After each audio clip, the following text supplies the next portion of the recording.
Mamma mia. Mamma mia. I'm so tiny.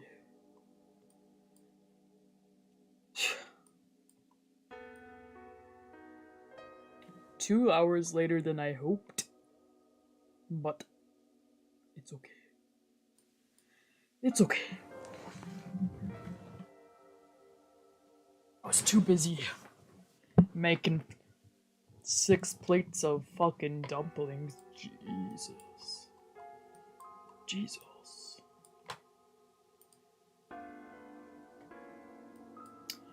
Yup. There we go. There we go. La la la la la. I'm a little bit quiet today. Okay, there we go.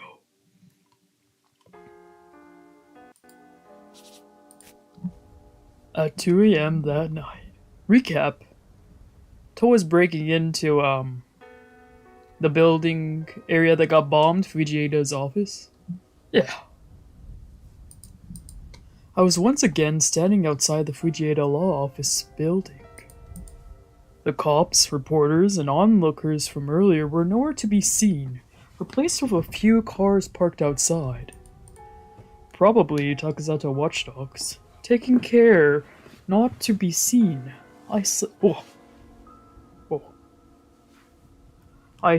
Shit.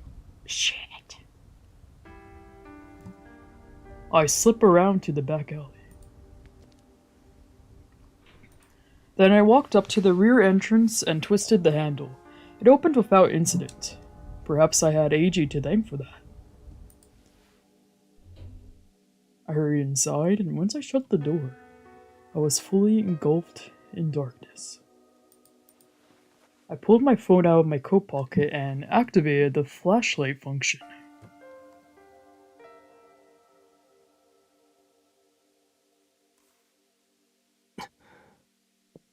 With the floor illuminated, I made my way forward. As I progressed down the hall, I spotted a staircase on the right-hand side.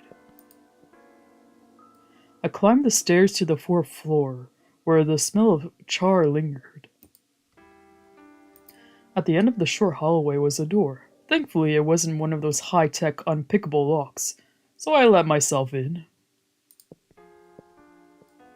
I passed by the restrooms and the office kitchenette, then stopped at the next door and twisted the handle. It wasn't locked, so it opened easily. The burnt smell intensified.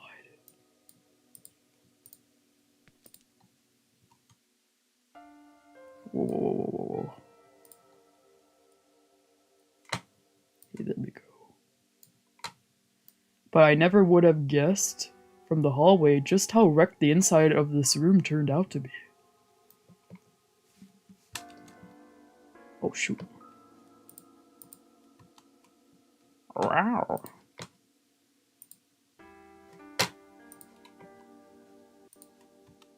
The bomb really did a number on this place. The ceiling was scorched black and the walls were cracked. Taking care not to trip over the debris on the floor, I walked around the room.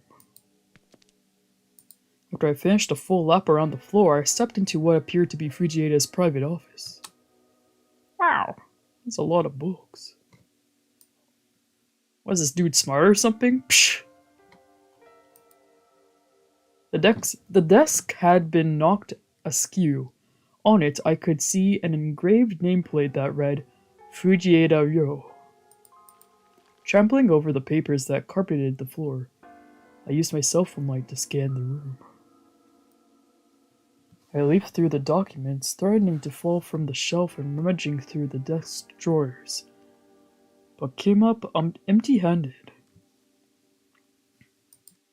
I was keeping an eye out for the plush toy that Fujieda took from me, but couldn't find that either. Right as I contemplated calling it a night, however, I spotted a familiar object peeking out from beneath the papers on the floor. It was a memo pad. It looked a lot like the one I'd seen Fujieda carrying. I picked it up and flipped through it. But his notes were so condensed that it may as well have been written in Morse code. I started to close it, then noticed the photo tucked inside. It was an old, yelling photo of the missing girl smiling happily. That's him. Fuji.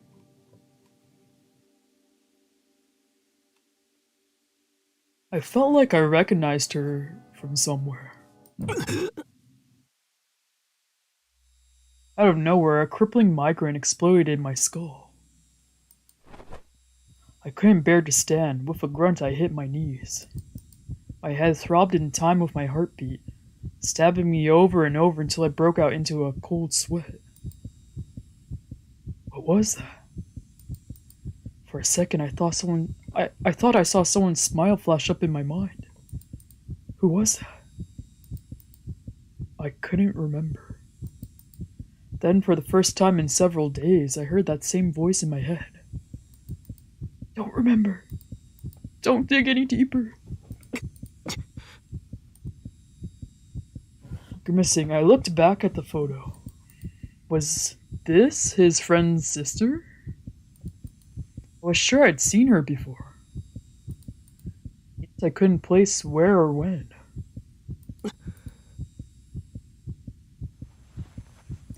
I slid the photo back into the memo pad and stuffed it into my coat pocket.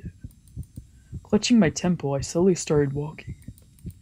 This was not the ideal place to pass out. Gritting my teeth as the migraine worsened, I headed down the stairs to the back entrance of the building.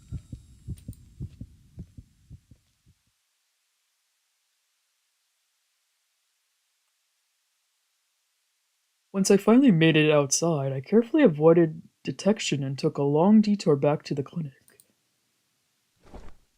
Back at my place, I collapsed face down on the sofa without even bothering to take my coat off. My headache was slowly fading, and my sweat-soaked clothes were now cold and unpleasant. I rolled over onto my back and closed my eye.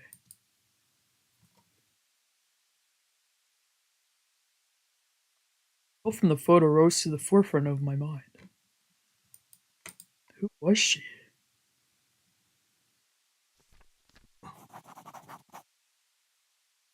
Photo of a young girl. I didn't have an answer, nor I could shake the urgent restlessness that plagued me.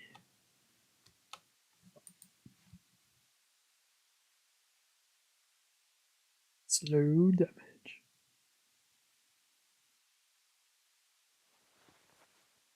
In the end, I didn't get a wink of sleep that night. As a result, I avoided the nightmares, but I still didn't feel great. The morning sunlight streamed in through the slats in the blinds. I sat up, had a smoke, then drank some booze out of the fridge.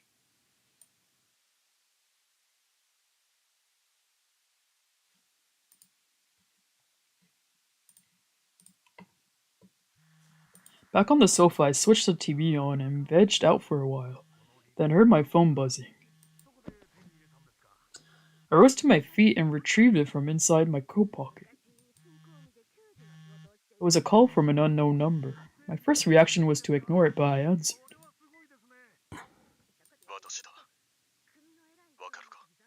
It's me. Recognize me? The voice was indeed familiar. Yeah. Not surprised, hmm? You're not stupid enough to get yourself killed that easily. I see. Why did your number change?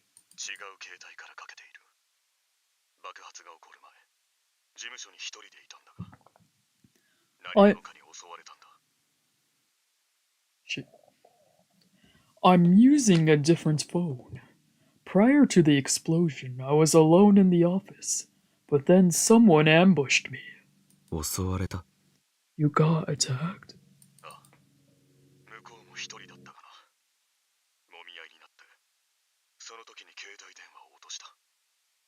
Yes, there was only one assaultant, and I dropped my old phone in the struggle.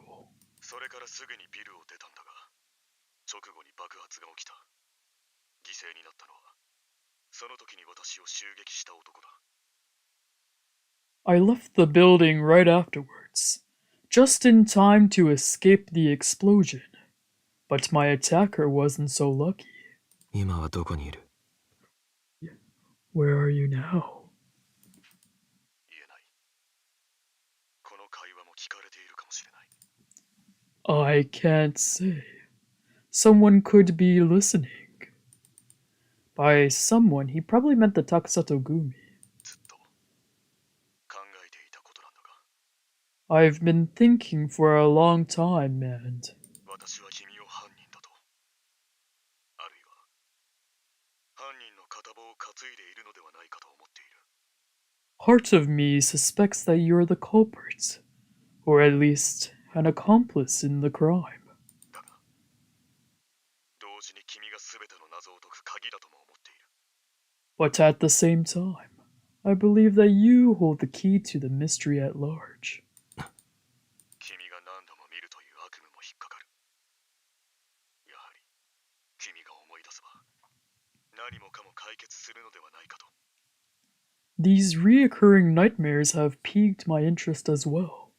I'm convinced that if you get your memories back, it'll solve everything. He paused. 先日のことを謝るつもりはない。What the fuck is wrong with this dude? But I won't apologize for what I did.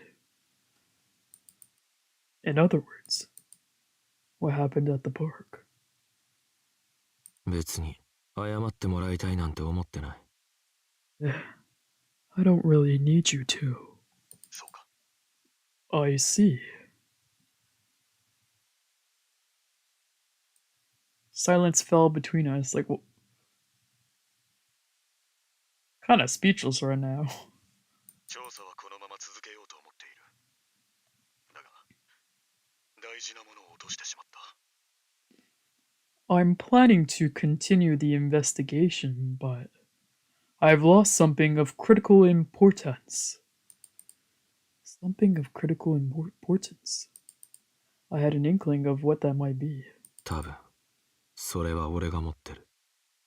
I may or may not have it. どういうことだ? What are you talking about? 事務所に行ったんだよ、昨日の夜。I went to your office last night. 何をしに? To do what? 火事場泥棒。その時にあんたの大事なものを拾った。Steal stuff. And I found something pretty valuable. 君は。You. What followed was a stunned silence. He didn't sound angry, just confused. 感謝しろよ。So I hope you're grateful. で、どこにいる? あんたの居場所がわからなきゃ、こっちも動けない。Now, where the hell are you? Not much I can do unless I know where to go. I sensed him thinking about it on the other end of the line. わかった。君の携帯電話へ、位置情報と部屋の番号を送る。Fine. I'll send my location and room number to your phone. 犯人だと疑ってる割に、そういうところは緩いんだな。That's a pretty brave thing to do if you're worried I'm the mastermind. 確かに君のことは疑っている。だが、君が高里組の根回しに素直に応じる人間とも思えない。I admit, I do suspect you, but I can't imagine you're the type to rat on me to the Takasato Gumi. 榊に顎で使われるのは性に合わないんじゃないか。You hate taking orders from Sakaki, don't you? With that, he hung up. I smirked. He sure had me pegged. I suppose. Interesting wording. A moment later, I got his location info and a designated meetup time, 6 p.m. I thought it might be the same condo where we waited out the rainstorm, but apparently not. Well, well. Looks like he's alive after all. Sure enough, he was still willing to team up with me. Even after what he did to me and the threat he received from the Takasato Gumi, he didn't hesitate to call me up. Sakaki was right. He was committed to his objective. Sakaki always claimed that Fujieda was using me, but frankly, we were both using each other. We didn't have a choice. Our relationship was strictly business, nothing personal. Uh-huh. Yeah. And I found I kinda liked it.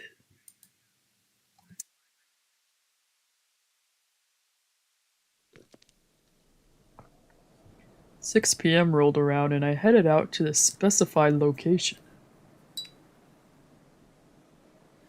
The place where your run-of-the-mill 15-story skyscraper in an area densely packed with high-rise housing. Now, nowhere near as fancy as the last condo, but on the other hand, no one would suspect that Fujieda would come here. I took the elevator to the 8th floor, then came to a stop outside apartment 821. Hello. I pressed the doorbell, and after a few moments, I heard the door unlock. What's up, asshole? Fujieda peeked out through the crack. He looked much younger without his glasses and slicked back hair. It was clear he was exhausted. The front door opened directly to the living room, which was much smaller than the last place. Once I was inside, Fujieda turned to me with a hard look on his face. Give me the memo pad. No. No. I had it right there in my coat pocket, but I wasn't going to just hand it over. I looked back at him. Then give me back what's mine. What are you talking about? The bunny. It wasn't at your office. He narrowed his eyes sharply. Are you still hung up on that? Damn right I am.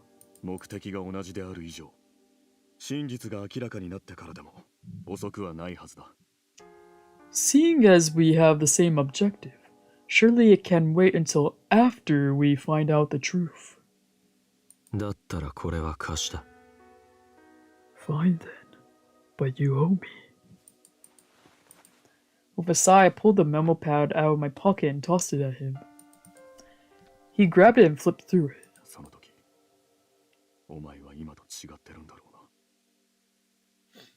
Once it's all over, I imagine you'll be an entirely different person.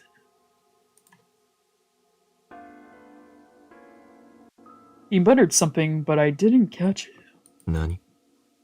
What was that?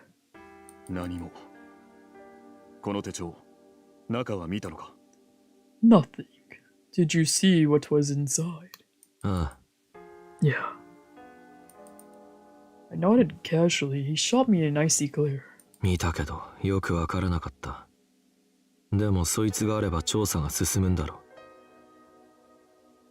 You asked if I saw it, not if I could read it. Anyway, you need that to solve the mystery, right?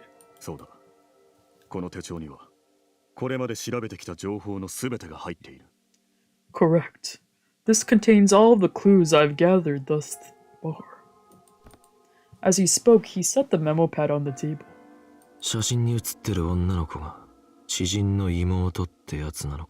So, is the girl in the photo your friend's little sister? At this, he narrowed his eyes again. None of your business. Is it really that confidential? Yes, she's my friend's sister.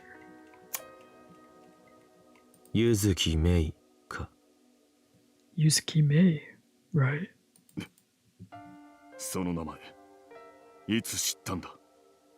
Where did you learn that name?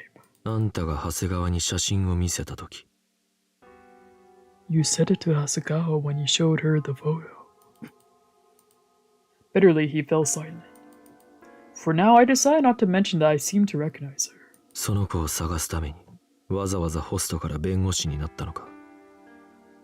So you promoted yourself from an escort to a lawyer, just so you could find her? He glared at me. 誰から聞いた？ Who told you? 榊から。そうか。I see. ホストやってた時は結構なやり手だったらしいな。男でも女でも。だから俺も平気だったってわけか。I heard you were a pretty prolific escort. So you swing both ways? Explains why you didn't have trouble fucking me.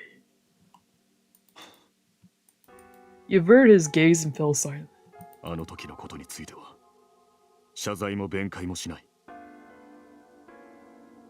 I won't apologize or make excuses for my actions. What's up with this guy? What the? Like you don't even know if TOWA's guilty. God. こっちも謝ってほしいなんて思ってない。ああいうのは慣れてる。Yeah, and I don't need you to. I'm used to it. そのようだな。君について調べていた時、その手の話を多く聞いた。それでも。So it seems. When I asked around about you, I heard stories of your many exploits. あの時は他に方法が思いつかなかった。君はたとえ殺されたとしても喜びそうだからな。 For me, I didn't have any other option. But in your case, I imagine you would have happily let me kill you. What's up with this guy? I chuckled. He was completely right. Evidently, he was so emotionally distraught that he couldn't stop himself, even though he knew better. マヤの店のことをもう少し詳しく聞こうと思ったんだが。 I wanted to ask for more information about Maya's business, but... He paused and forced himself to continue. 彼女は村瀬クリニックから搬送した先の病院で亡くなったそうだ。 After she was transferred from Murasei Clinic to a different hospital, she passed away. No. She was so cute. Hasakawa died? 高里組の手が届かないよう新興美の外の病院を手配した。だが心臓発作を起こしたらしい。 I purposely chose a mainland hospital so that Takasato Gumi couldn't reach her, but I'm told she died of a heart attack. 詳しい死因については調査中とのことだ。おそらく何も出ないだろうがな。 Still investigating the root cause, but I doubt they'll find anything. Hasagawa was dead. This was now the fourth person to suffer. One by one, the people from my past were dropping like flies. At this point, it couldn't be a coincidence. 一刻も早く忘れている過去を思い出せ。 You need to regain your memories as soon as possible. I could feel his quiet urgency as he glared at me. His smoke was swaying gently. It felt like Fujieda had changed ever since he fucked me in the park. And that changes things. His previously pristine white smoke was now all out of sorts, changing colors. Was there a crack in his armor? What if that armor fell apart? What would happen to him then? Personally, I was eager to see it for myself.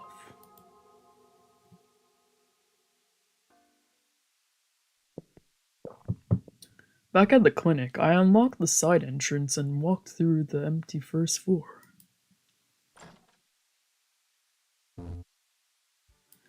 Upstairs, I pulled my coat off and switched the TV on. As it droned in the background, I drank it and smoked. After I finished my cigarette, I grabbed my sketch pad and pencil off the coffee table. I flipped to a blank page and rested it against my knee and started sketching.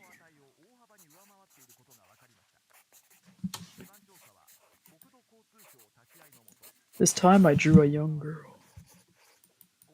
Same girl from the photo in Fujieda's memo pad.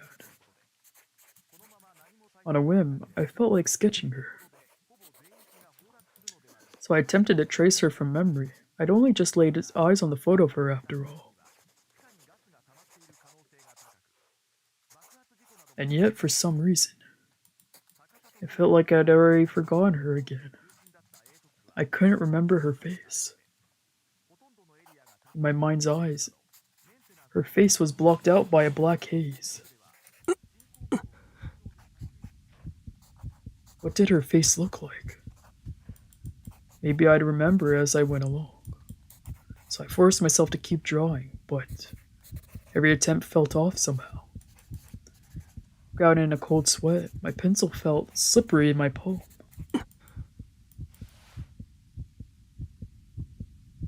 I stopped, looked up at the ceiling, and closed my eye.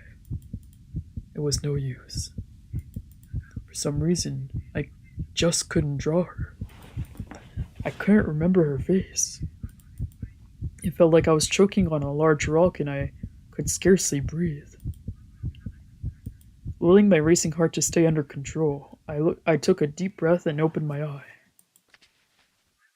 Then I flipped to a new page and put pencil to paper. This time, the curved lines overlapped to form the image of a young guy. As it turned out, I could sketch Fujieda without any trouble. Before I knew it, the page was covered in scars.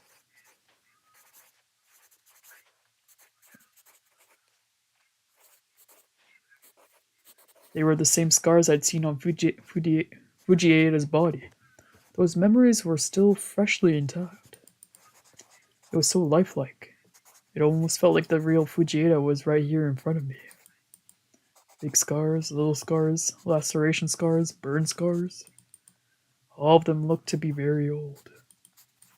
As I sketched, I got oddly absorbed in it, and the next thing I knew, I'd filled up 10 pages. It happens. Then my focus faded and my pencil fell still.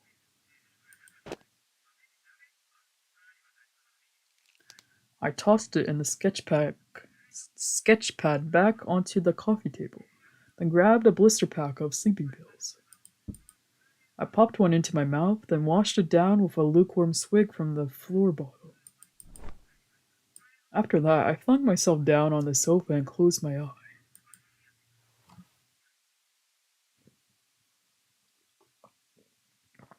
Slow damage.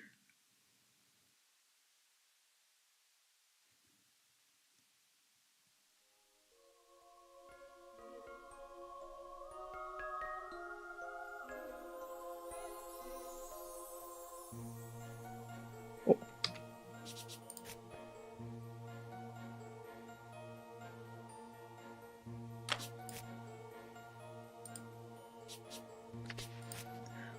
Unsurprisingly, my nightmare featured the little girl from the photograph.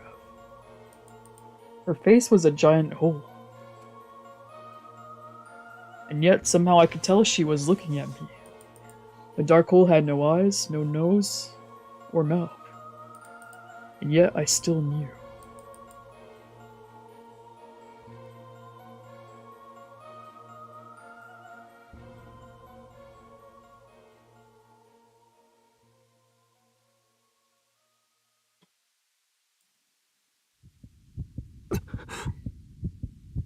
Welled it up inside me and I opened my eye. My whole body was slick with sweat and my chest was heaving. Without catching my breath, I rose from the sofa and started to head for the bathroom. But just then, I heard a loud sound. I could hear people downstairs. Plus, I could hear footsteps outside my window. I walked over to it and peeked out through the blinds. Squinting in the light, I scanned the area.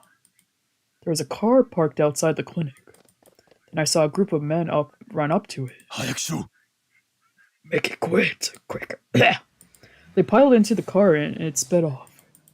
What the fuck? I stepped away from the window, grabbed my phone, and left the room. As I headed downstairs, I called Taku. Yeah, something to do with Taku's drug project, I assume. But by the time I reached the first floor, he still hadn't picked up.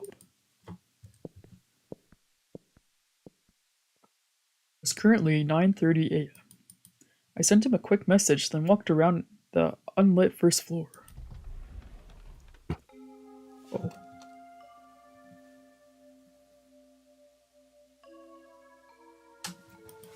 When I opened the door to the exam room, something felt distinctly off. And when I switched on the lights, I realized the place had been ransacked. I left the room and hastily went to check everywhere else. The waiting room, the reception counter, and the staff room, the storage closet. All of them were a total mess. The car just now must have been Takasato goons. Oh shit. I paused in the waiting room to call Ray. What's the point of ripping all those papers, though? What's the point of that?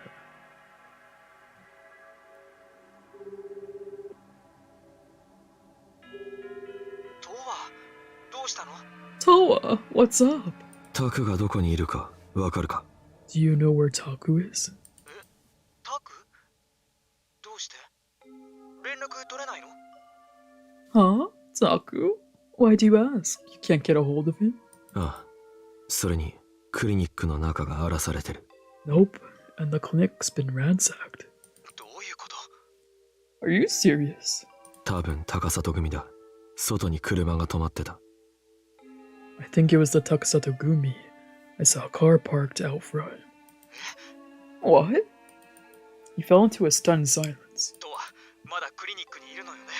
Towa, you're still there, right? あ、Yeah. 今すぐそこから出た方がいいわ。また戻ってくるかもしれないし。You should leave right now. Whoever they were, they might come back. 私もタクに連絡してみる。友達にも聞いてみるから。あと、I'll try to get in touch with Taku myself. Maybe I'll ask around and... He paused then suddenly gasped. ごめんなさい。なんでもない。それじゃあね。Oh, I'm sorry. It's nothing. Anyway, talk later. With that, he hastily hung up. For a moment, this piqued my suspicion, but then I turned and hurried to the elevator. Arriving at the third floor, I went into my apartment and shrugged on my coat, then left again. I took the elevator back down to the first floor, turned off all the lights, and left the clinic. Walking beneath the pale morning light, I thought about Taku. He said he was in debt with the Takasato Gumi. That was the only connection between them as far as I knew. Were they lashing out at him for failing to pay them? It was possible they'd kidnapped him because of it, though I couldn't be sure. But last I checked, Taku seemed to be in a good standing with them. Deep down, I had a feeling there was something else going on. Something worse. First things first, I decided to head downtown.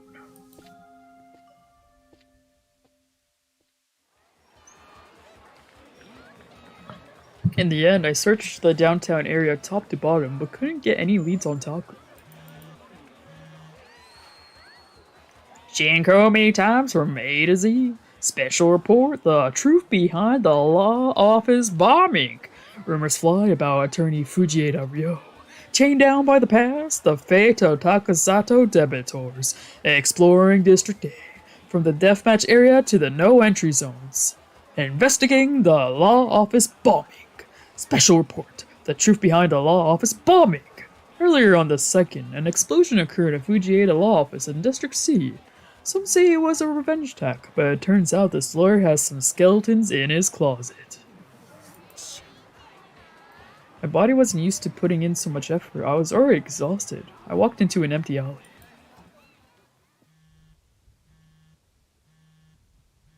Leaning against the wall, I reached for my cigarettes, but just then, I felt my phone buzz in my coat pocket.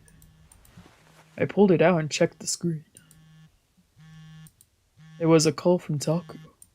今どこだ? Where are you? デスマッチエリアに来い。 Whoa! Whoa. Madarame! Come to the deathmatch area. A low voice growled, and with that, the call ended. That was not Taku.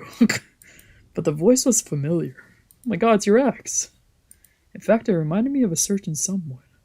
But that couldn't be possible. Then I received a message from Taku's phone. GPS coordinates located in the deathmatch area. District A. Right now, the whole place was off limits due to sinkholes. Pulled away from the wall and started walking, but then my phone buzzed yet again. This time it was a call from Fujieda.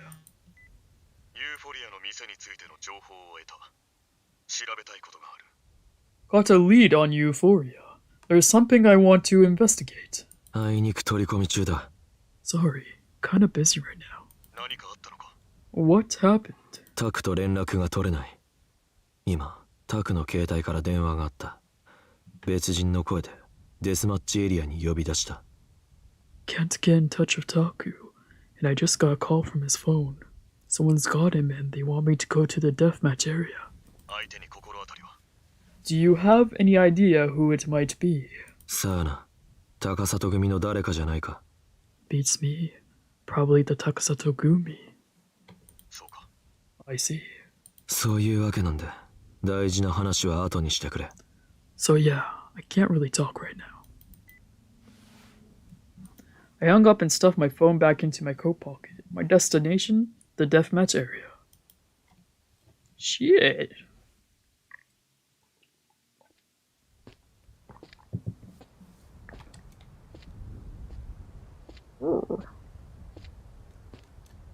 Inside the deathmatch area, I made my way to the marked location. As I walked between the abandoned buildings tinged red in the twilight, a lone figure stepped out onto the road. He stumbled towards me. I squinted at him. Taku. TOWA.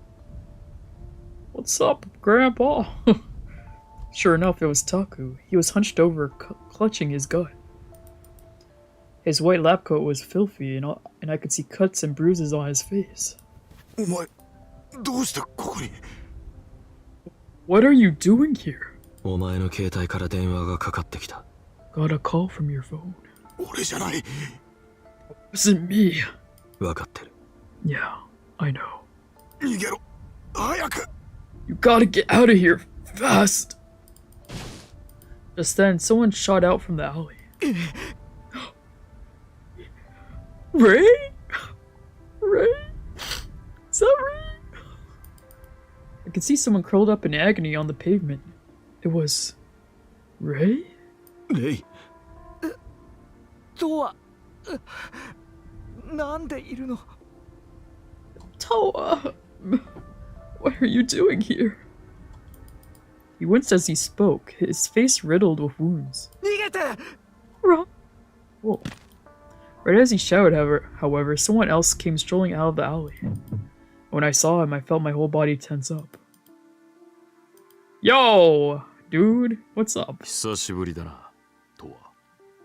Long time no see, TOWA.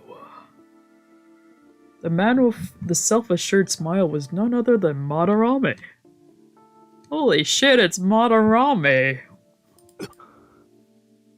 I got the call from Taku's phone, and I heard the voice on the other end of the line. Madarame was the first person I thought of, but I was so sure it couldn't be possible. After all, Madarame was supposed to be dead. お前でも驚くことがあるのか。For once, something actually caught you by surprise, huh? まだらめ。せっかく戻ってきたんだ。少し遊ぼうかと思ってな。ちょうど派手に暴れ回ってるやつがいたから構ってやったんだが。I'm finally back in town, so I figured I'd have some fun. Saw a guy going buck wild, so I gave him what he wanted. He glanced at Ray, then looked back at me. His eyes narrowed into slits. 余計なものまでついてきたようだな。But it appears you've brought some extra baggage. Extra baggage? His gaze was directly over my shoulder. Fujieda! Holy shit, the whole gang is here. Holy shit, the whole gang. Whoa. Whoa. Whoa. Oh. I turned to look, and my eyes widened. Fujieda. Whoa. What are you doing here, you weirdo? There stood Fujieda, squaring up with Madarame. Yeah, you can't take Madarame on, Fujieda. It's stand down, little nerdy piss boy. Come on, nah. Fujieda-san. Nande? Why?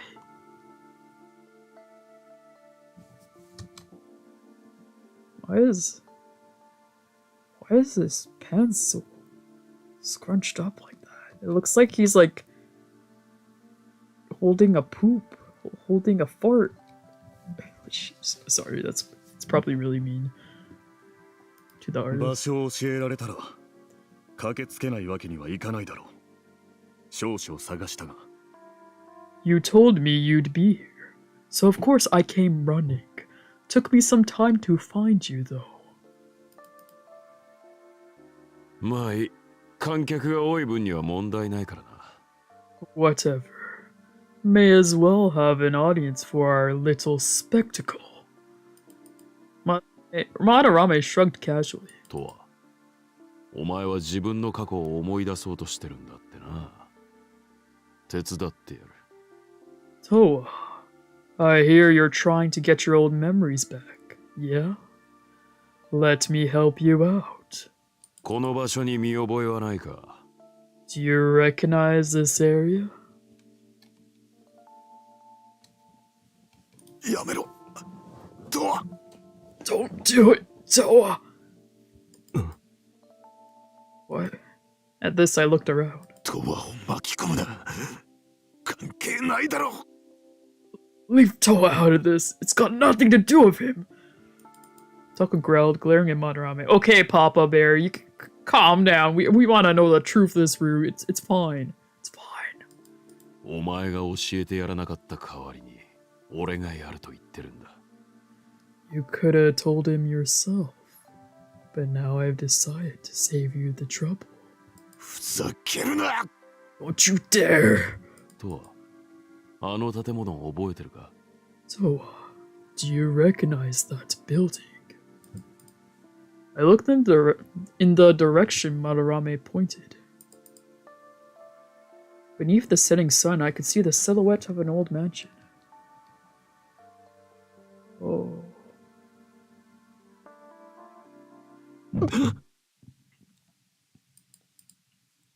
Instantly, my heart skipped a beat. Then my vision tilted and a sharp migraine flared up. My legs gave out and I fell to my knees. トア。ほら、少しきっかけを与えてやればいいだけだ。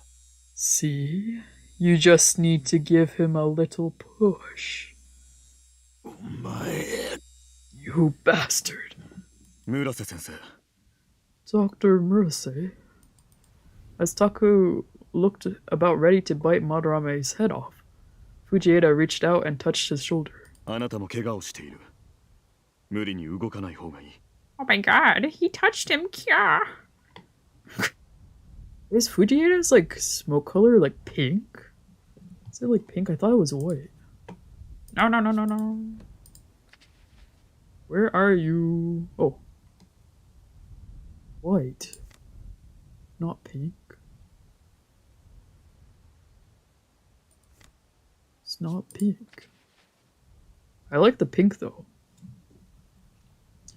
You're injured. You shouldn't move around too much. 藤枝さん。だが。What? Fujieda-san. Taku shot Fujieda a pleading look. なんだ。まだ少し時間がある。遊ぶか。What's this? I've still got time, you know. Wanna rumble? No. You cannot 1v1 Madarame. No. Madarame fixed Fujieda with a provocative smirk. お前でもいいぞ。来い。You'll do, I guess. Come at me. No. What? What? What? Yeah, why is it so tight? I like Madarame's pants. It's very like loose and epic. Fujieda walked forward as if to shield the rest of us. 来ないならこっちから行く。 Fine then. I'll bring the party to you. Madarame charged at Fujieda.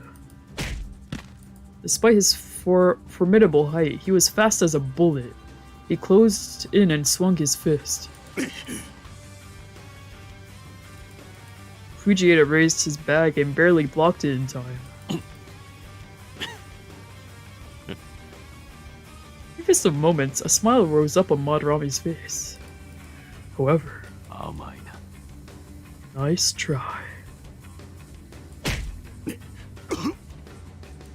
He kicked Fujieda in the gut, knocking the wind out of him and making him stagger. Whoa, go Madarame! Whoa, yeah! Whoa. Right as he righted himself, Fujieda glared back at Madarame, then lunged forward and swung his fist in kind. Madarame dodged easily and returned it with a punch to the gut. もう少しやれるかと思ったが期待外れ。 I thought you had more in you. What a letdown.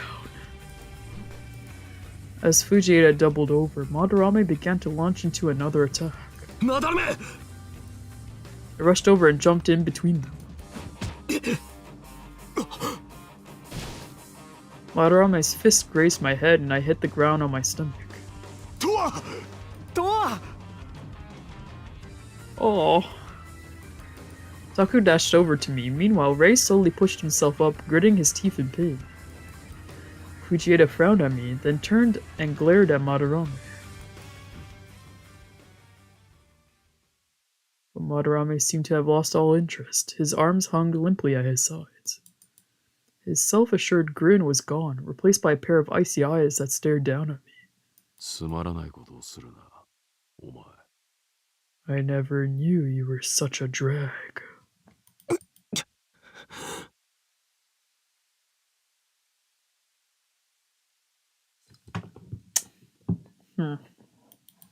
Enduring the pain, I glared back up at him from the ground. Just then I heard footsteps racing in our direction. Madarame-san! At the familiar voice, I raised my head. It was Kotaro. Yo, what's up? I couldn't see him, but I was sure of it. 遠野が動いた。 Ono's on the move. そうか。 Right. Madarame turned away, then paused and looked over his shoulder at me. 時間切れだ。変わったな、お前。 I'm out of time. Guess you've changed. He's basically like, my route is locked. I don't want anything to do with you. You're kinda lame now. No. You actually like another guy? Ew. Yuck. With that, he ran off down the alley.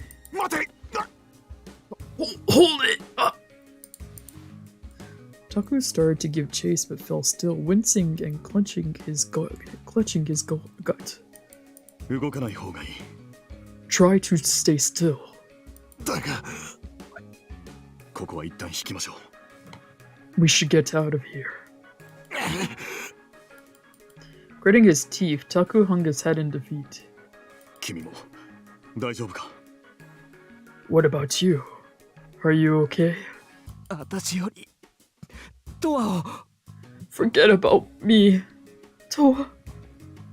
Oh, Ray. God. Fujieda nodded and walked over to me. He crouched down. あざになってるな。痛みは？ You're bruised.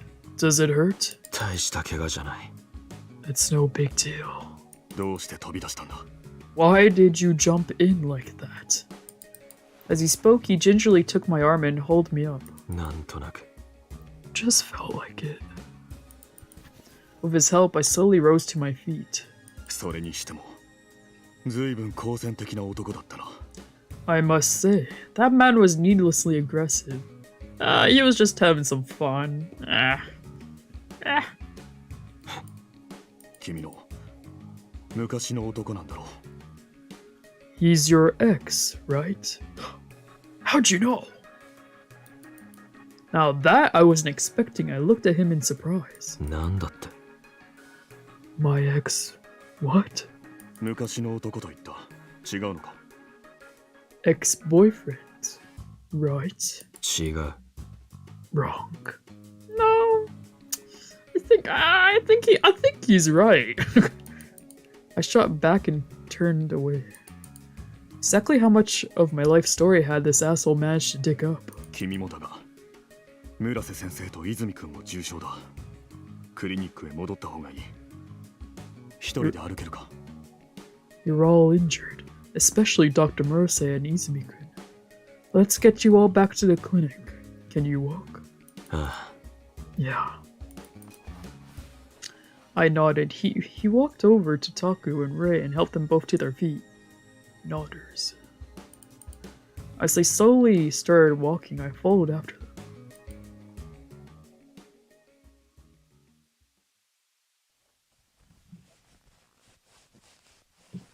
The clinic was still just as messy as I'd left it, so Fujieda and I quickly tidied up the exam room, then brought Taku and Rei in for some simple first aid. 終わりました。 There, all done.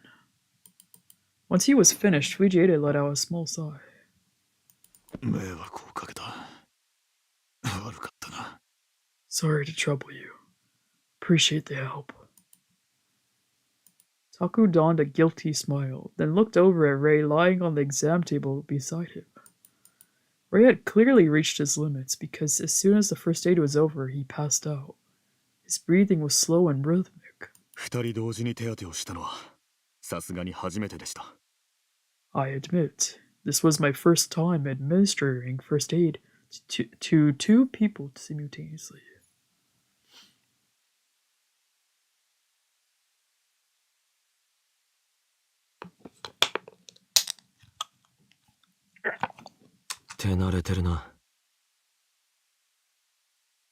You're good at it.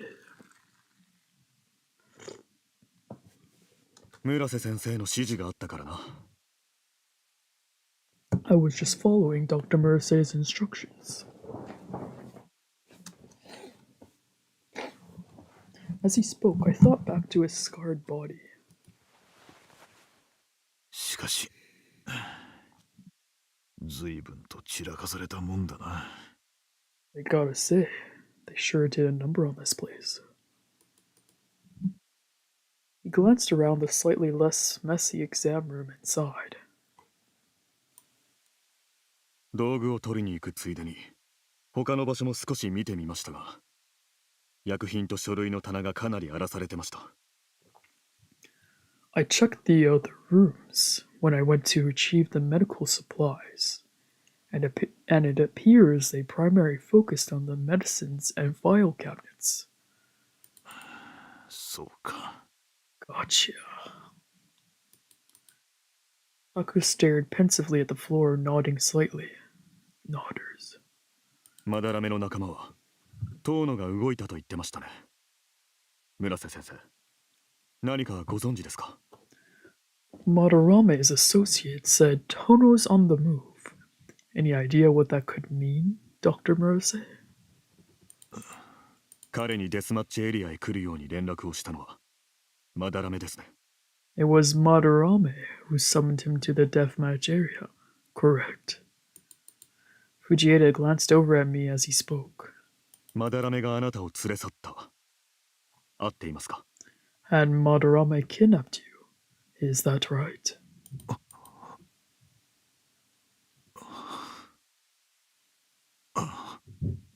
Yeah.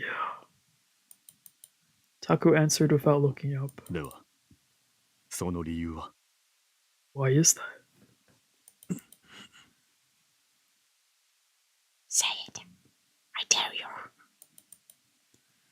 As Taku remained silent, Fujieda narrowed his eyes. 村瀬先生。 Dr. Murase? Taku's expression stiffened, and Then at last he conceded. 俺が遠野の仕事に関わっているからだ。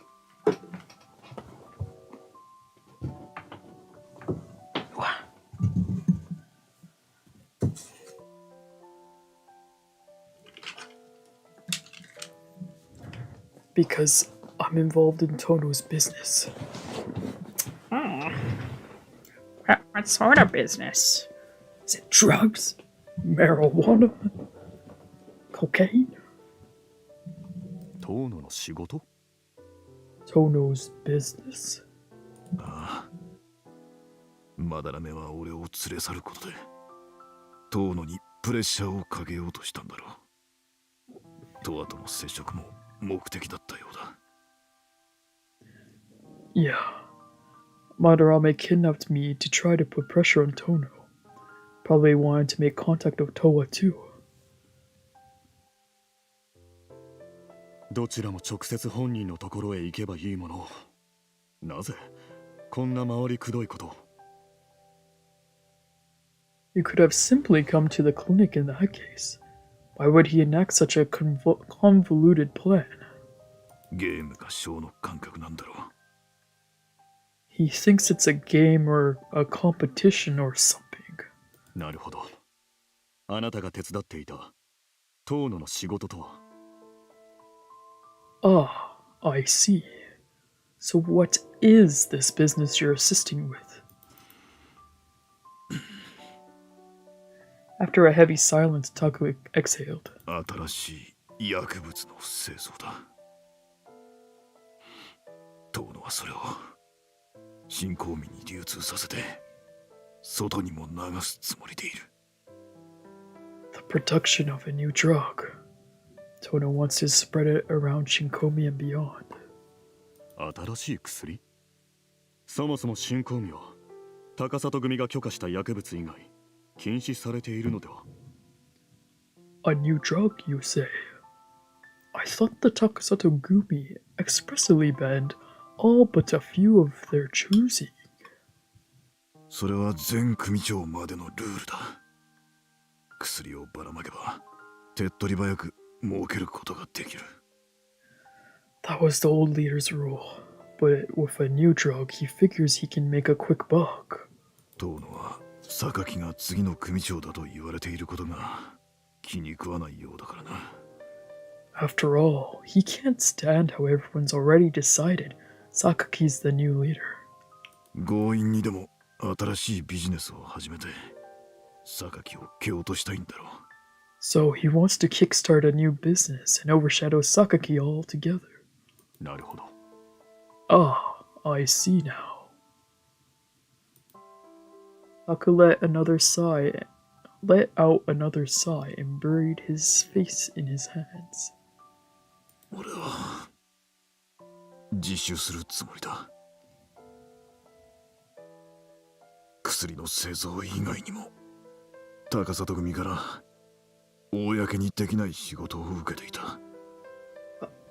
I'm planning to turn myself in. This isn't the only dirty work I've done for the Takasato Gumi. Oh my god, we're all gonna be unemployed. Oh. 高里組に借金があった。だから断ることができなかった。だがそれが許される理由になるとは思っていない。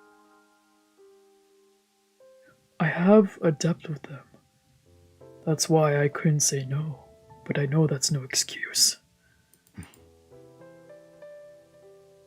それからどう？ Oh, and Toa? He lowered his hands and looked at me. まだらめが示していた場所を覚えてるか？あるいは思い出したか？ Do you know the place Madarame showed you?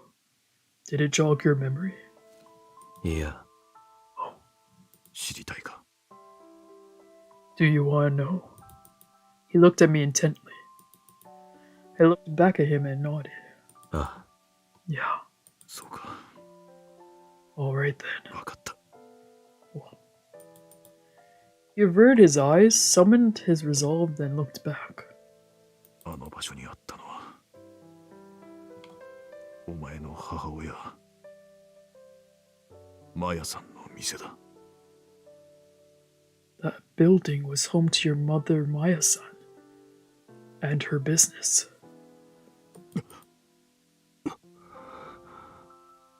Maya's business. Euphoria. I heard Fujieda inhale sharply. Tension filled the air as Taku fell silent, his expression one of bitter regret. また明日迎えに来る。 I shall come get you tomorrow.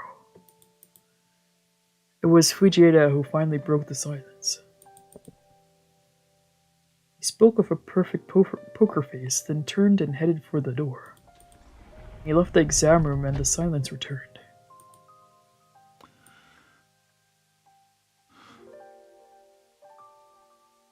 どう Taku mumbled my name.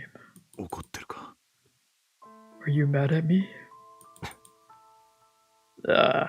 Nah, it's okay. I looked at him in silence. 怒るって何を？ Why would I be mad at you? 黙ってたことだ。 We're hiding it from you. お前はその方がいいと思ったからそうした。それだけだろ。 But you only did it because you thought it was for the best, right? At my response, he stared down sadly at his feet. 部屋に戻る。 I'm going back to my room. ああ、 Alright. お前は？ What about you? 今日はここで寝るよ。 I'm gonna sleep here tonight. わかった。 Got it. That I left the room. Then I headed to the elevator. But as I crossed the familiar clinic floor, my feet felt like lead.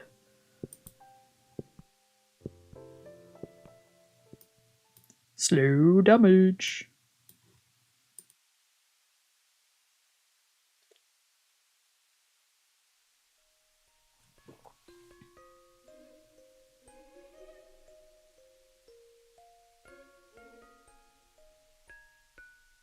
I lay in the center. Oh, wait.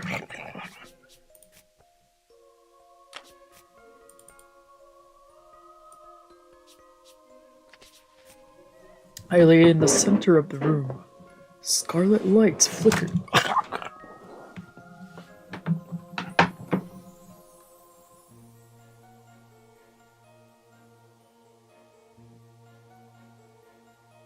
There we go.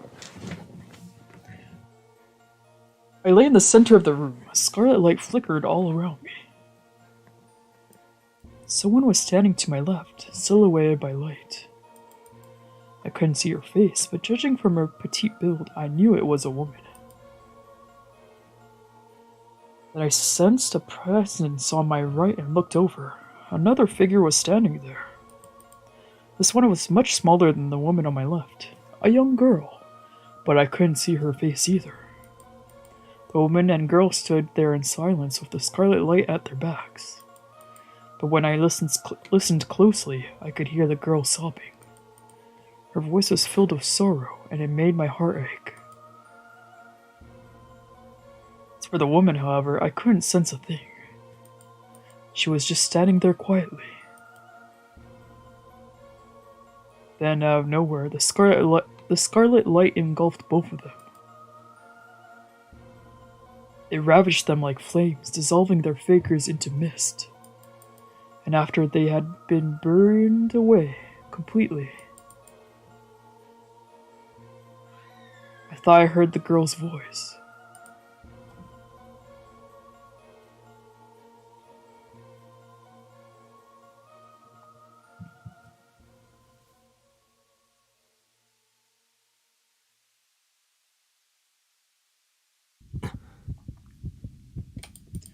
When I opened my eye, my heart was racing abnormally fast. I rose from the sofa and headed to the bathroom. Well, the floor was no longer littered with mirror shards, but the mirror itself was still very much broken. I stepped into the shower stall and turned on the hot water. After I washed my hair and body, I walked out and toweled myself off. Then I got dressed and returned to the living room to find Taco and Ray waiting for me. Oh, what's up? おはよう、とわ。もう昼だけど。ご飯作ってきたから久しぶりにどうかなと思って。Morning, Towa. I mean, it's already noon, but whatever. I made some food, so I thought maybe we could eat together for a change.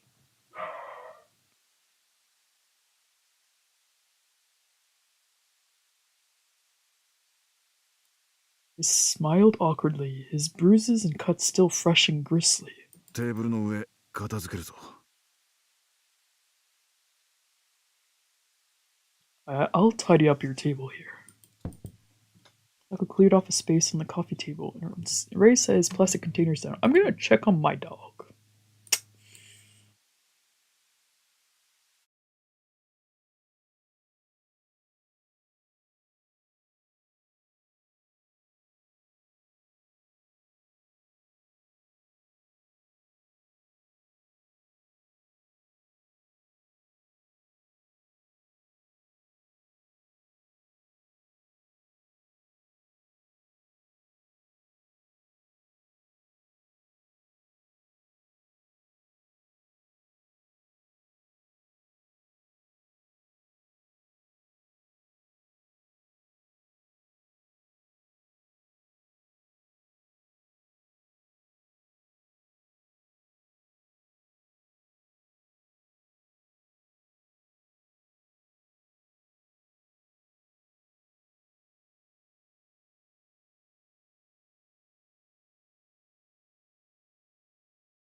Taco cleared off a space on the coffee table, and Ray set his plastic containers down. 長谷川さんのことはもう知ってるか？ Did you hear about Hasegawa-san? Taco sat down in the chair across from the sofa and shot me an inquiring look. 知ってる。そうか。He fell silent and looked at the floor. ね、ご飯食べましょう。冷めちゃうし。Let's eat. It's gonna get cold. Oh. Ray spoke cheerfully as he sat down next to Taco. Yum.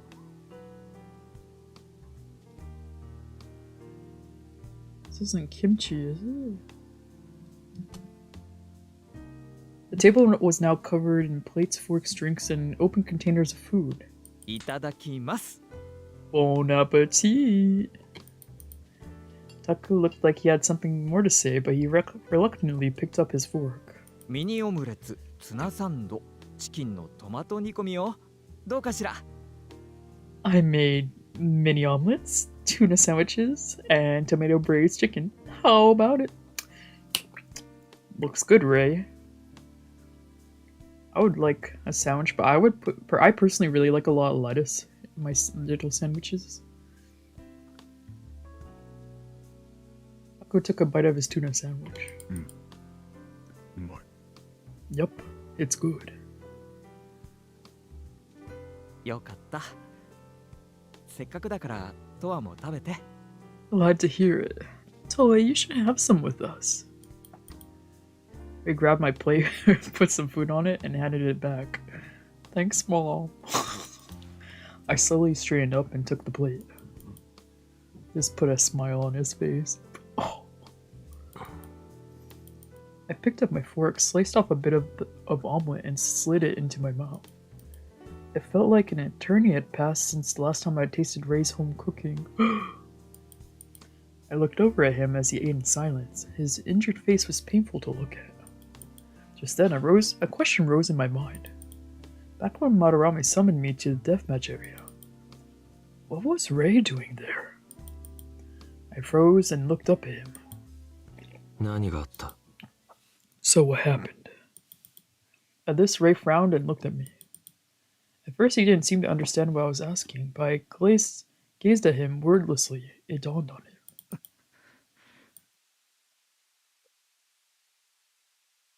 All of a sudden, Ray looked like he was on the verge of tears. He hung his head, pursing his lips tightly. 私、あの時、まだらめと戦ってたの。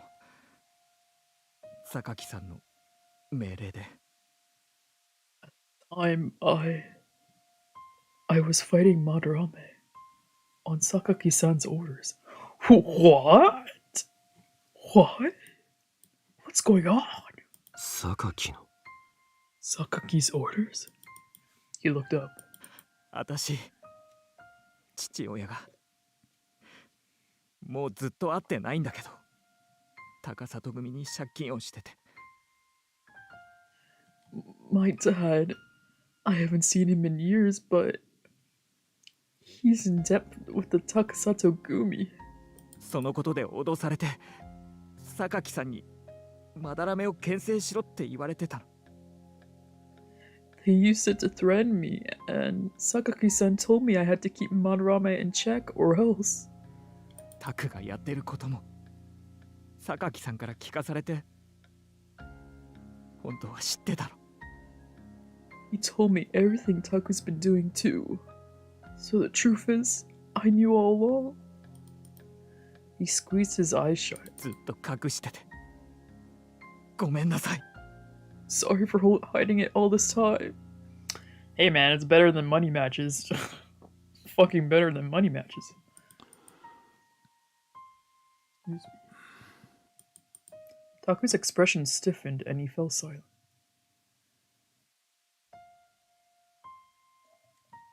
Likewise, Ray bit his lip as the blood drained from his face. I knew he was the one who went out of his way to set up this group lunch for us, and it probably would have been kinder to keep my mouth shut and avoid disturbing the peace. But I was compelled to ask. Neither of them seemed eager to talk about their problems, but I wasn't going to judge them. It didn't matter if it was right or wrong. It was what they had each decided for themselves, aka none of my business. The same applied to me too. No one had the right to stop me from learning about my past, no matter what came of it. After that, the conversation died and we spent the rest of our lunch in icy silence. Oh man, Toa, you could have asked after. Whoops.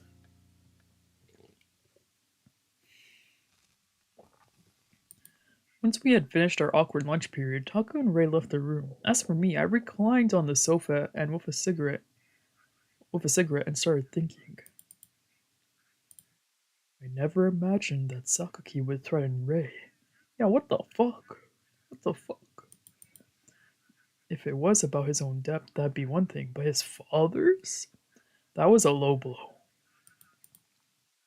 Add in the bombing of Fujieda's office, and it was clear Sakaki was starting to go overboard. Yeah, clearly. Maybe the conflict with Tona was starting to get under his skin. As I exhaled gray smoke, I heard the elevator start to move. Does this bitch ever fucking knock? Then the door opened and in walked Fujieda. Come to think of it, he had mentioned something about coming to pick me up. 調子はどうだ How are you feeling? He hadn't even bothered to knock, and yet he didn't seem to feel bad about it either. Yeah, this guy's getting bold. 別に Fine. I answered curtly, then crushed my cigarette in the ashtray and lit a new one. そうかそれなら出かける準備をしろ I see. Well then, get ready to go. But Mom, どこへ Go where? Squinting in the cigarette smoke, I looked up at him. マヤの店だデスマッチエリアでマダラメが指定した場所を覚えているか To Maya's establishment. Remember the place Madarama showed us in the deathmatch area? マダラメや村瀬先生が言っていた通りあの場所に店がある正確には店だった建物だがな He and Dr. Murase were right. It's a business. Or more accurately, it was. 日が高いうちであればデスマッチの参加者もそれほどいないだろう If we go during the day, we'll minimize the number of deathmatch fighters we'll encounter. Admittedly, the deathmatch area was practically deserted during daylight hours. Of course, this meant we'd be drawing attention to ourselves, but we'd be in relatively less danger. 準備をするのにも助けが必要か Do you need my help to get ready? As I leaned back against the sofa, I attempted to parse whether he was joking. 誰が As if. I rose to my feet, pulled on my coat, and stuffed my phone and smokes into my pocket.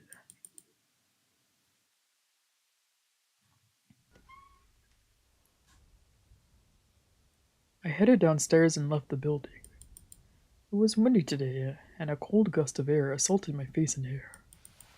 Outside, Fujieda was already waiting for me. I walked up to him. I know where I'm headed next. Yo, together? What's up? どうした Together? Whoa. What's the matter? Having second thoughts? いや No. In District A, we'll need to look out for both deathmatch fighters and Takasato patrolmen. I anticipate a long detour.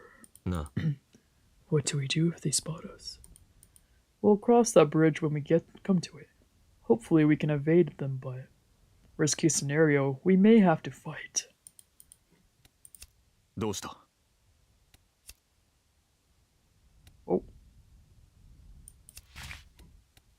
I thought we're gonna have like a little like trip around town. Like, oh, let's go to District A, District B, different District C. Woo! In the deathmatch area, every store was shuttered. You could see the passage of time in the thick layers of dust.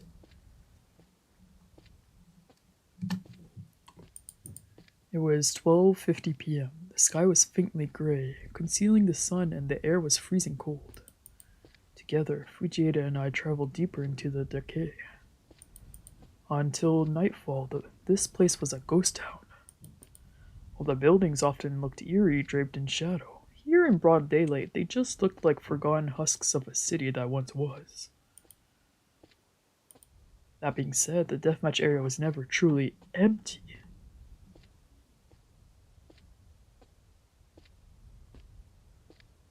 As we walked, I could sense a presence tagging along behind us. Madarami. We're being followed. Fujieda whispered to me without turning his head. Oh, approximately 5 of them by my count. The next instant, the rhythmic footsteps suddenly exploded into a flurry. Coming. Fujieda started running and I followed suit. But at one point, the pursuing footsteps split up. Skeptical, I kept running. Then 2 men ran out from a side street.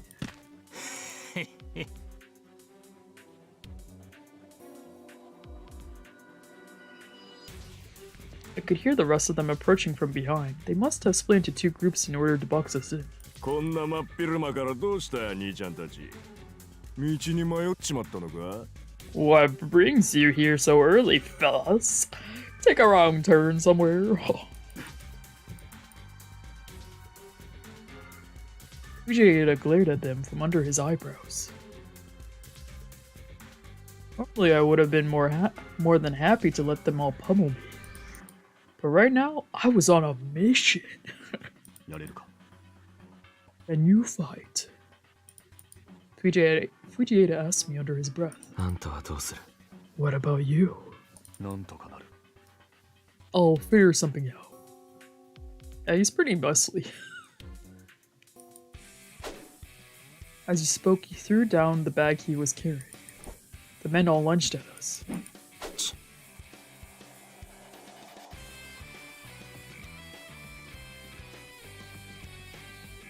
Looking my tongue, I dodged the first that came barreling in my direction. These dudes were clearly inexperienced fighters. It was all too easy to find an opening. One by one, I threw out punches to the jaw and gut, toppling them to the ground. Holy shit, TOWA, sweet! After the 3rd guy was down for the count, I looked over to see how Fujieda was doing. He was standing upright, shoulders heaving as he gasped for breath. Meanwhile, his opponents were all groaning on the ground. 意外とやるんだな I didn't know you could fight. I thought I might have to rescue him, but clearly I was worried over nothing. He retrieved his bag, then looked at me. それなりには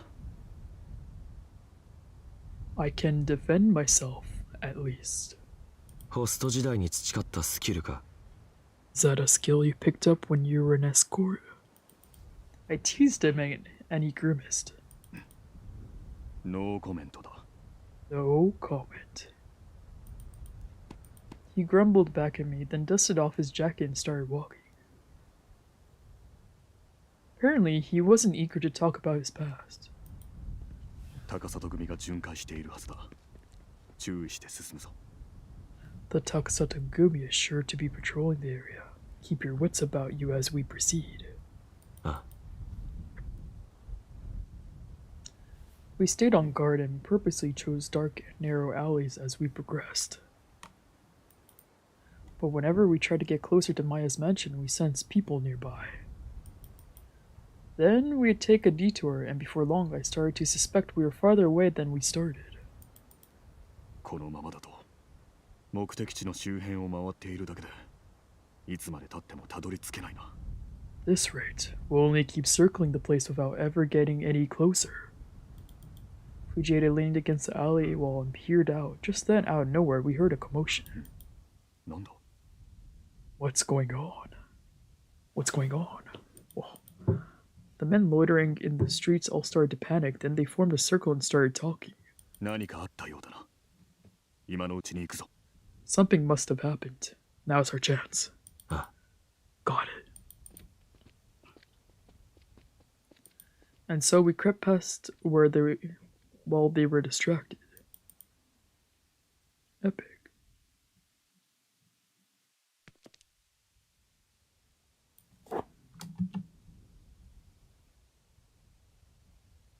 At last, we arrived at our destination. The large, dilapidated mansion stood at the center of District A, the deathmatch area. This was Euphoria, Maya's establishment. The building stood surrounded by overgrown weeds, its paint old and peeling. Cool. To me, it looked like a haunted house. 店には見えないな。 It certainly doesn't look like a business. As Fujieda gazed up at the mansion, I became aware of a weight in my chest, ever so faintly suffocating. My heart started to race, and the back of my neck flushed hot with impatience. My mother's business. It filled me with dread. 入るぞ。 We're going in. Fujieda started walking in the direction of the front entrance, but I wasn't ready to follow him. My legs refused to cooperate, as if they were attached to someone else's body. どうした What's the matter? Fujieda stopped and looked back at me dubiously. なんでもない。 It's nothing. Nothing. Forcing my legs to move, I dragged my heels with every step. Meanwhile, the feeling of dread intensified. Fujieda came to a stop in front of the large door, which was held shut by rusty chains. 俺がやる。 I'll handle it. I crouched down in front of the door, pulled out my lockpick tools, and got to work on the padlock. Well, it looked like a formidable lock. It was old and nearly busted. I could manage it. After a few attempts, I felt the telltale click of success. 開いた。 It's open. I pocketed my tools and straightened up. 泥棒の真似事もできるのか。 What are you, a burglar? 手先が器用なんだよ。 I'm just good with my hands, alright. Fujieda rolled his eyes at me, then placed both hands on the door.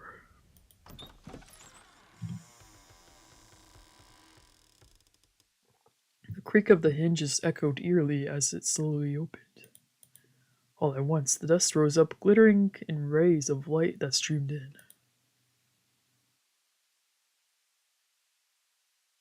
I really like fancy buildings abandoned by time and weathered and overgrown by nature. It's just such a nice look. The interior was dark and reeked of mold. We covered our noses and mouths with our arms so we wouldn't choke on the dust. Sunlight streamed in through the cracks in the ceiling, faintly illuminating the forgotten splendor of the mansion.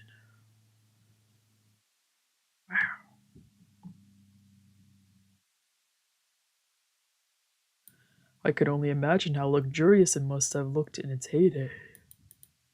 A grand staircase, thick velvet curtains, carefully placed sculptures threatening to topple over. All of it spoke volumes about the kind of place this once was. And I hated it. Suddenly, a shudder ran down my spine.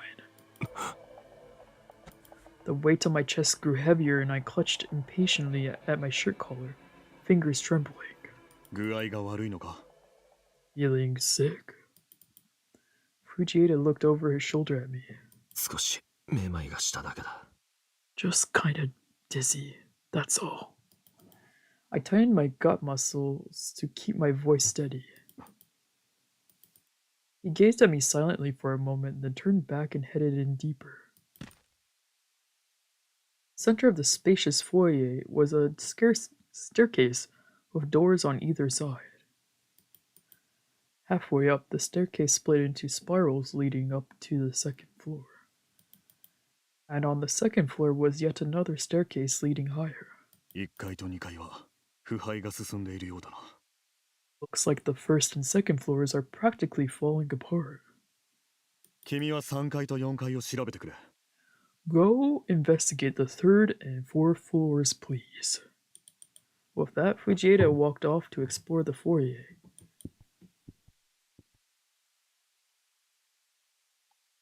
I climbed the gate's giant staircase to the second floor, then headed up to the third floor.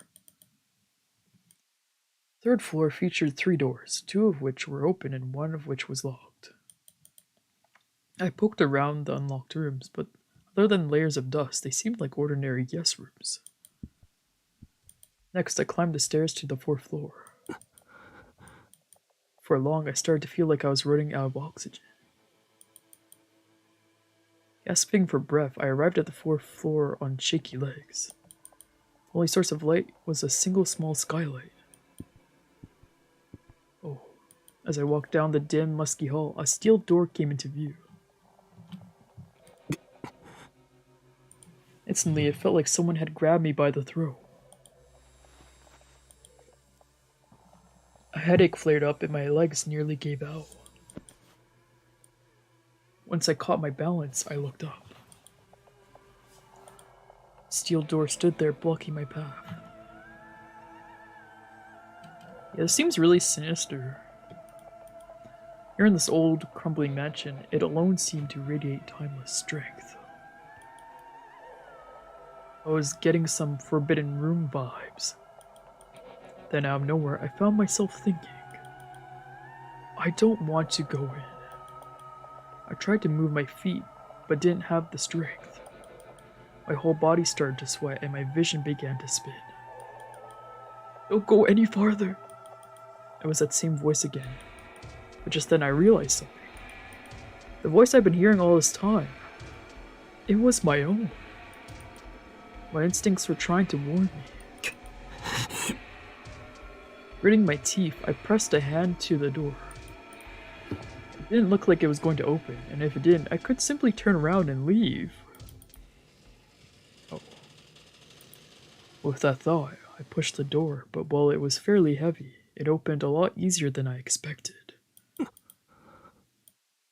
pulled my hand away from the door and exhaled deeply. My symptoms were only worsening, but I couldn't afford to stop now.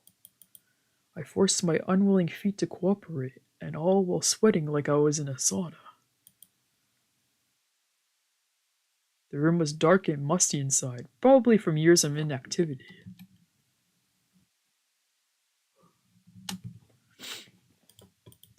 The air was so humid it felt like dog breath. Evidently, there were no windows in here because it was pitch black. Or rather, it would be if I closed the door. I took one step inside and came to a stop, calming myself with deep breaths. Then I pulled out my phone and switched on the flashlight function. My heart skipped a beat and started throbbing hard. Don't go any farther. The voice ran out in my head and I nearly dropped my phone. My fingers were now slick with sweat, but it wasn't from the humidity.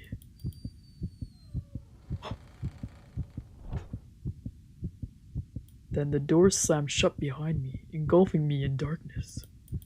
All I could rely on now was the light from my cell phone. My heart was beating faster and faster, and I groaned through my teeth, struggling desperately to breathe.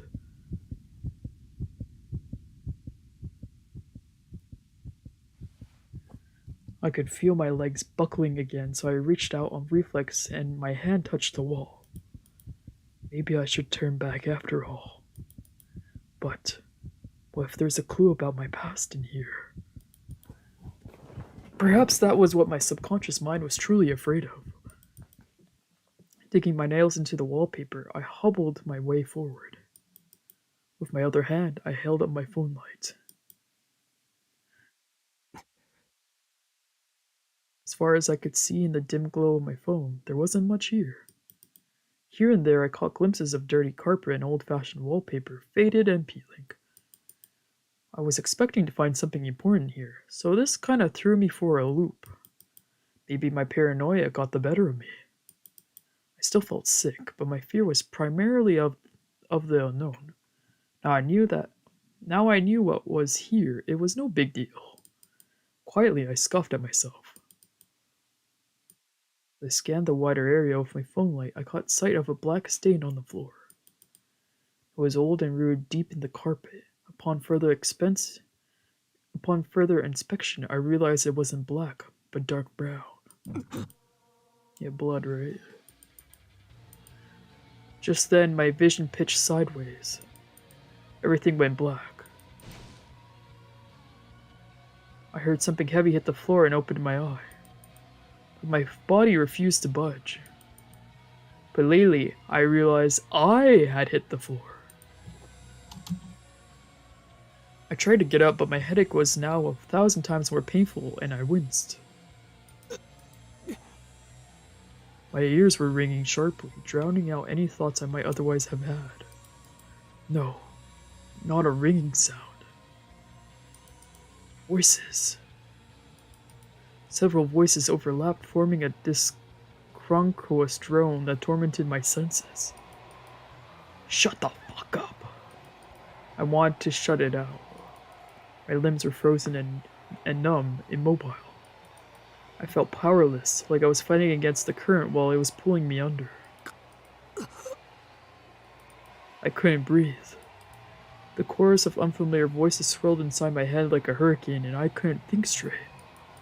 No! Stop! Go away! I curled up and shielded my head as if to defend myself from something. I could hear myself hyperventilating, and my abdominal muscles were spasming. The numb feeling in my limbs grew more intense, spreading throughout my whole body. The headache, the deafening drone, the rapid breaths. I felt like someone was stirring my brain around with a wooden spoon. Unable to bear it, I passed out.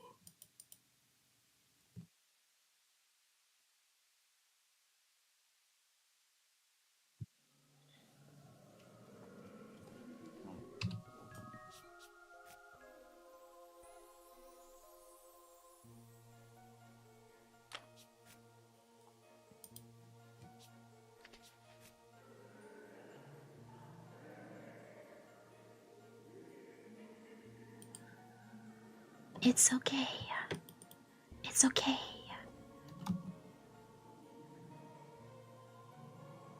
It's okay.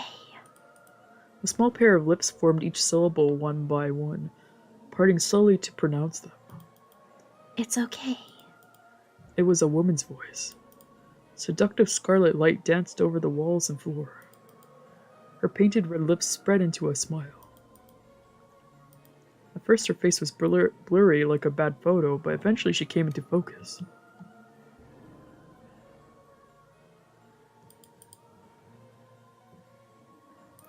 The woman with the soft smile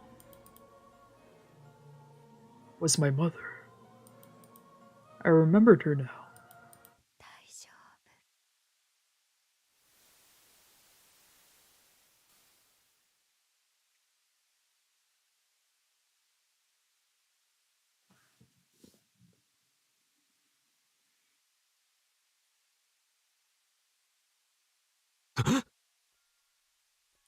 The instant I regained consciousness, vivid memories overlaid themselves on top of the indistinct room.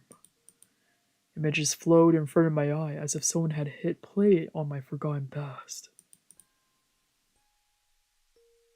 As a child,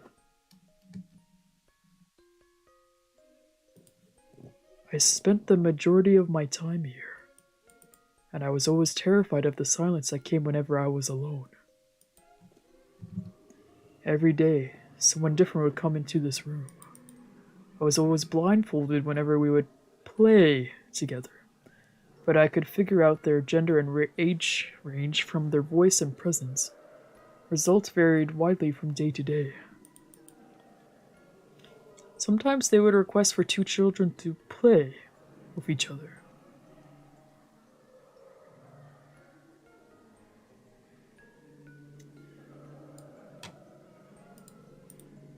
These people would always smile at me. I could feel their glee, even if I couldn't see it. But their smiles weren't meant to reassure me. It was the delight of a predator who had found the perfect prey to sate their desires. I remember now. I remembered what I used to do in this room, and what was done to me. All of it.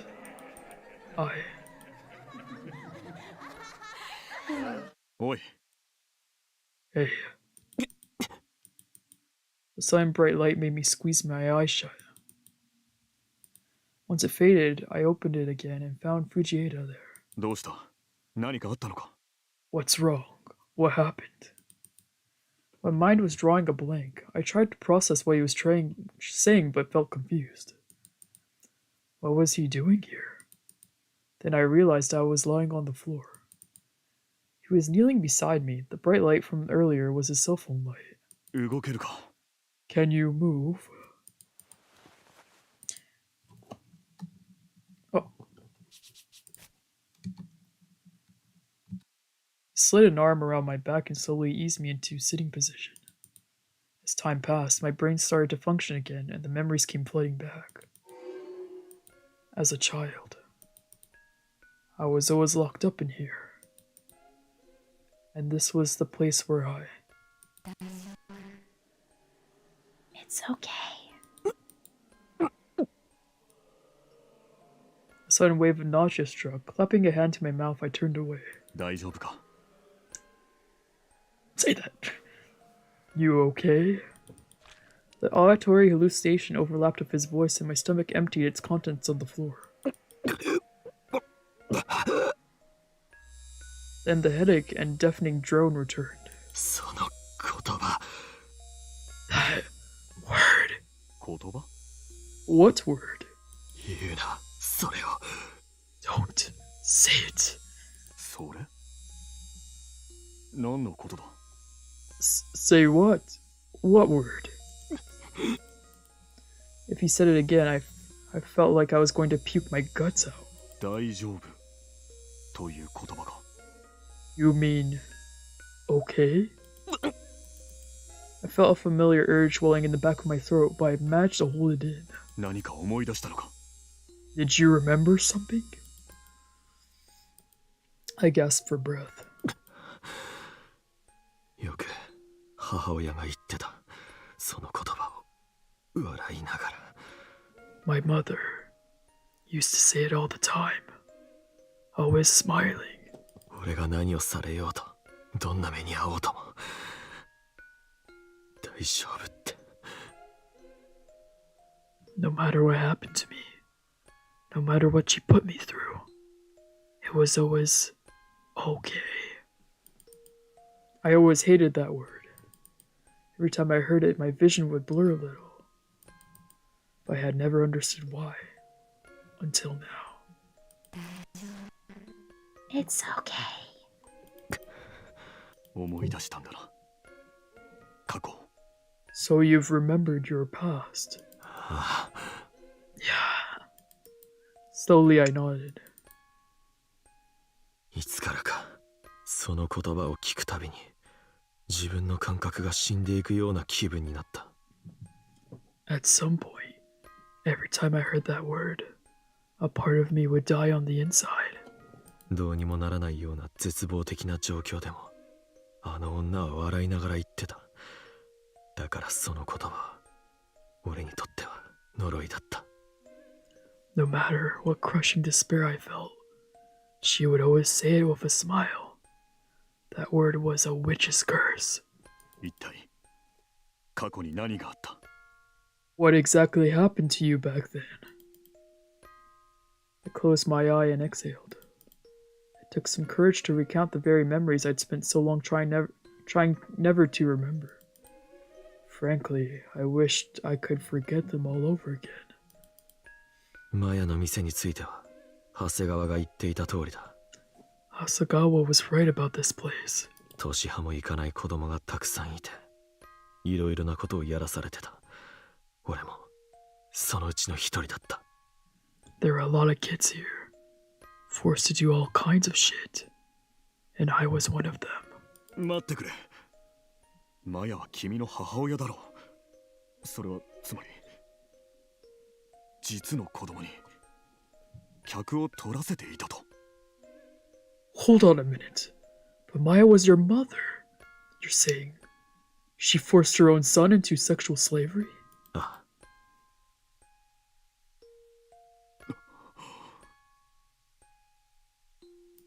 He stared at me, mouth agape. 俺の体の傷はその時につけられたものもある。生稲、朝倉、桐原。 Some of these scars on my body were given to me back then.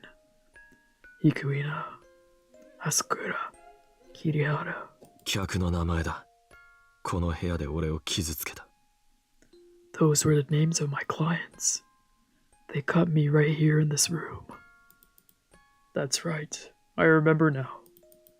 At the time, I was blindfolded, so I couldn't be sure, but now I was confident. That torn out paper was a record of the scars from my past. それじゃあ君の妹のことはどうなんだ。思い出したのか。 Then, what of your younger sister? Have you remembered her? I sucked in a breath and looked away. 思い出した。けど。 I have, but... I squeezed my eyes shut. A vision of the girl rose up behind my eyelid, the same face I could never remember before.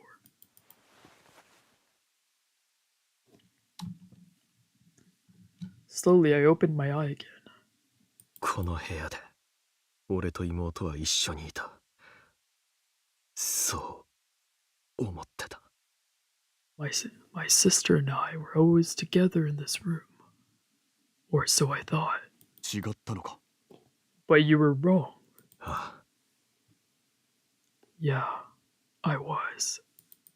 My voice shook and I pursed my lips. 俺と一緒にいたのはあんたの手帳に挟まってた写真の子だ。 The girl who was with me was the same girl from your photo. Fujieda's expression twisted and he let out a quavering breath. His smoke thrashed and darkened in color. All this time we had fought over that bunny toy. I thought it belonged to my sister, while Fujieda thought it belonged to his friend's sister. Turned out Fujieda was right. That toy didn't belong to my sister. She didn't die of an illness. This whole time I was wrong. She wasn't even my little sister at all. I had simply deluded myself into thinking she was. Fujieda had called the girl in the photo Yuzuki Mei. He was so obsessed with finding her. Now he looked like his whole world was falling apart. Was Yuzuki Mei really his friend's little sister? 聞きたいことがある。 I な have ん a だ。 question. 言ってみろ。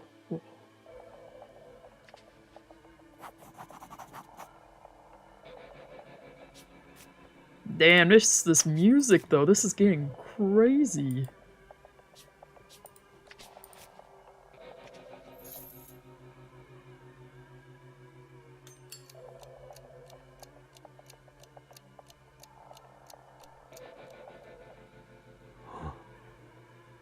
That girl in the photo.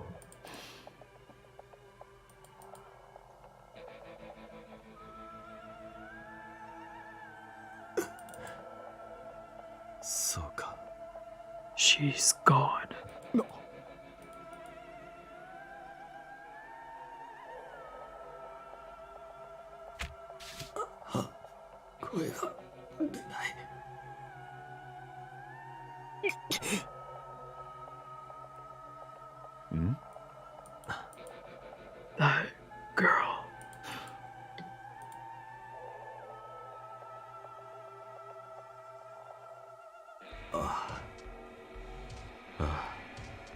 She tried to help me. そうか。 She did.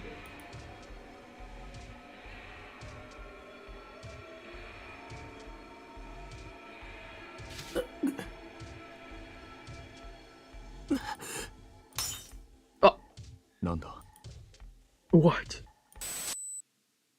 Shit.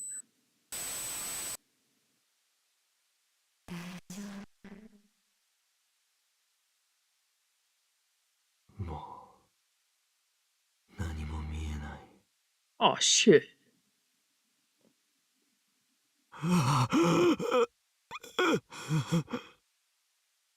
おい、しっかりしろ。とわ Shit. I didn't really understand. Translucent mud enveloped all sounds and images, dissolving them away. Someone grabbed my shoulder, shaking me. I couldn't tell they were saying something, but couldn't parse it. More importantly, scarlet filled my vision. Ah, yes. The special room. I'd better do what I'm told. Oh.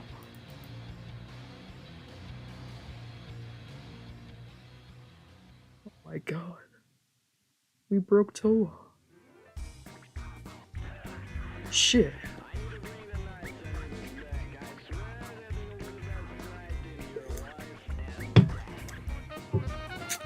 Well, shit, I fucked up. That's interesting. First bad end that doesn't end with segs. I guess I just have to stay quiet.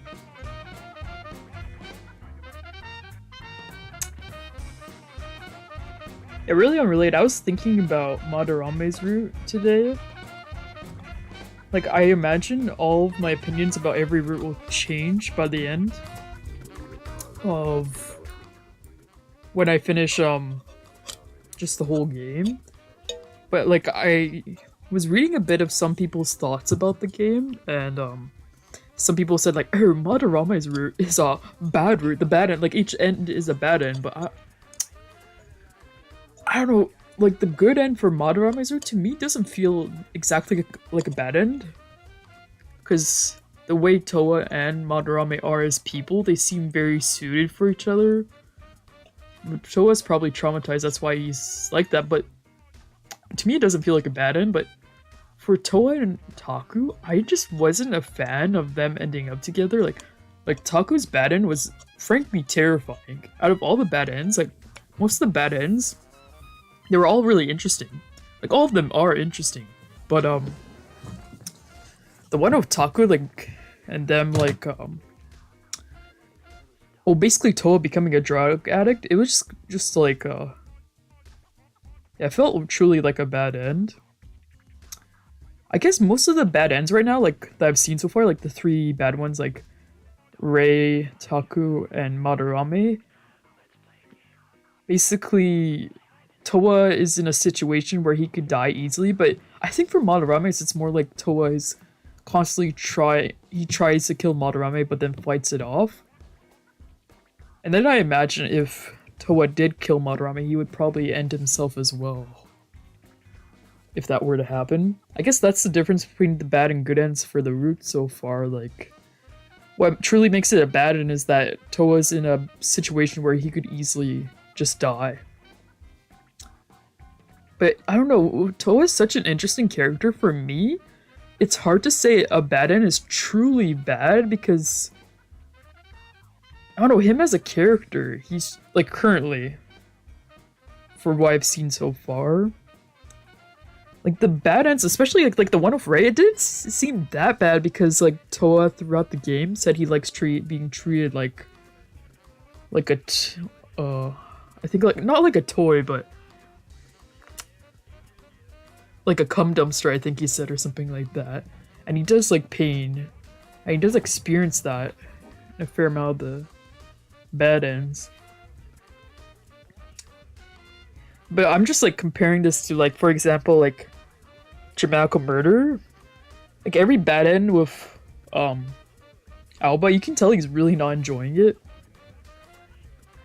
I have like I did play Sweet Pool as well, but Sweet Pool is very different. I don't really want to spoil Sweet Pool. I would say it's very different.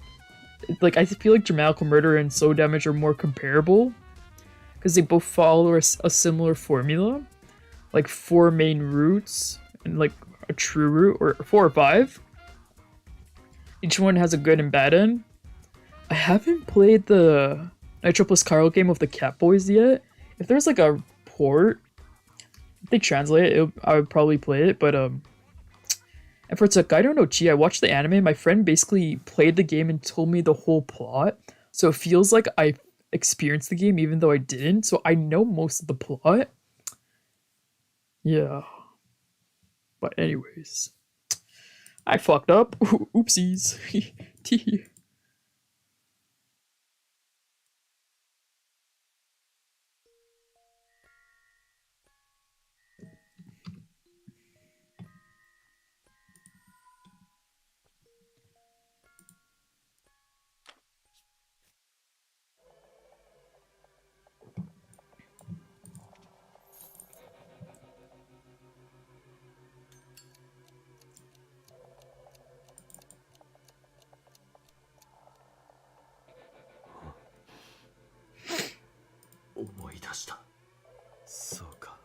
She's gone. That girl. そうか。ああ。 She tried to help me. そう。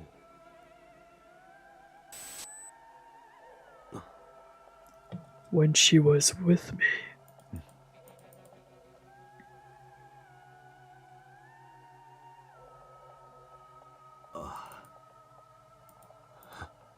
She always cheered me up. She was worried about me. そうか。 I see.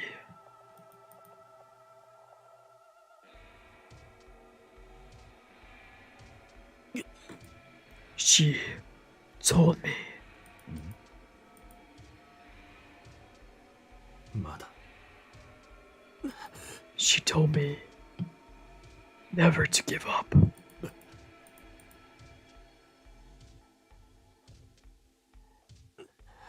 Back then.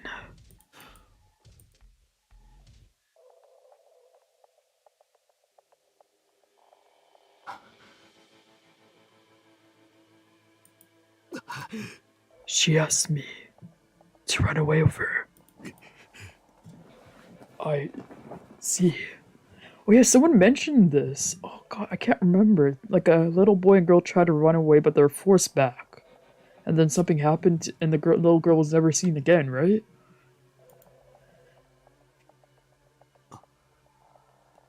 Girl. これは。 She's not my sister. Right.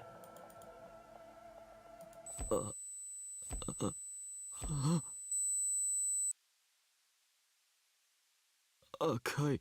みんな赤く。 Red.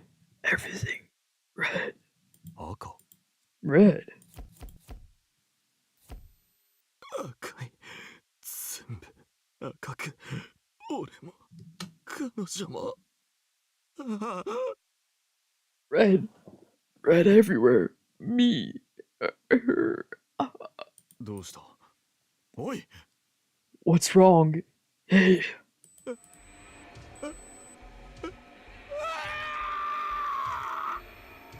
しっかりしろ！ Pull yourself together. くそ！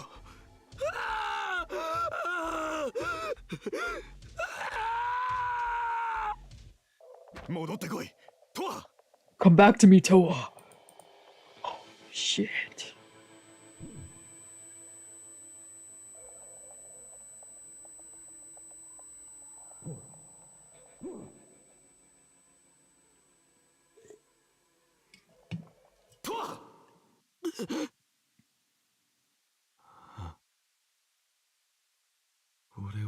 声が聞こえた。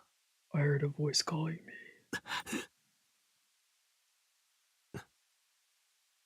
Please, show me one more time. Show you what?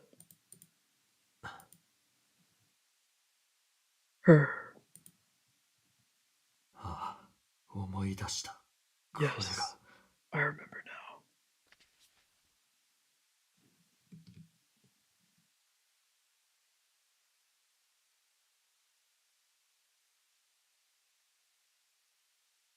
Oh, that's cool.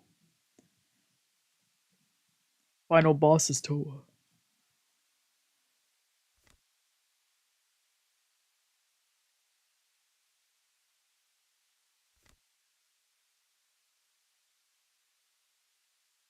少女の写真。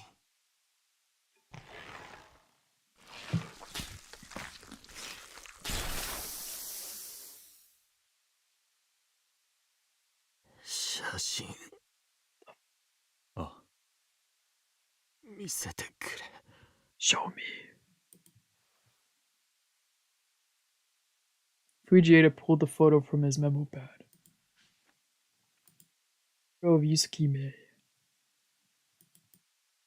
He pursed his lips tightly, holding something back. お前の妹か。 Is she your sister? そうだ。 That's right. 俺に妹はいない。 I never had a little sister. 子供の頃一緒にいたのはお前の妹だ。 The girl I met as a kid was your sister. 忘れてた。今まで全部。君は。そうか。 I knew it. That's the girl I was with. それは。 You're sure of that? ああ。 Yeah. おい。 Hey.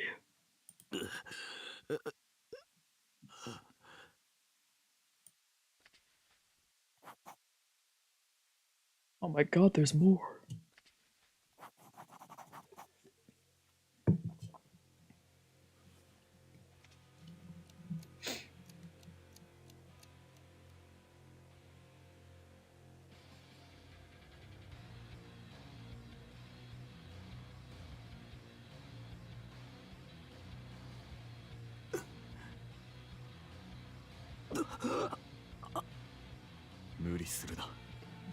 Don't overexert yourself.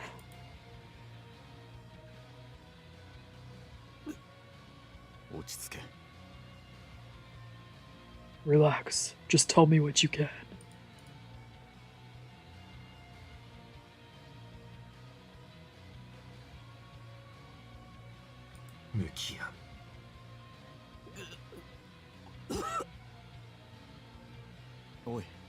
Easy.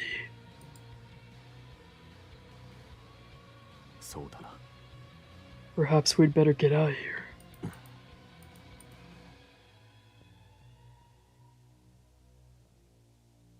見えた。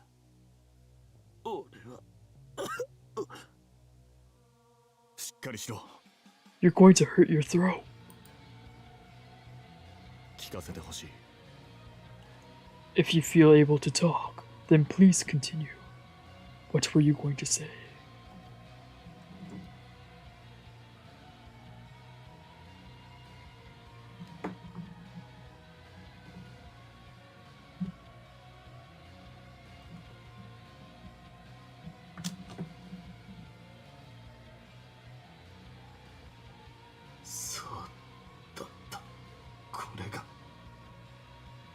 That's right, I remember.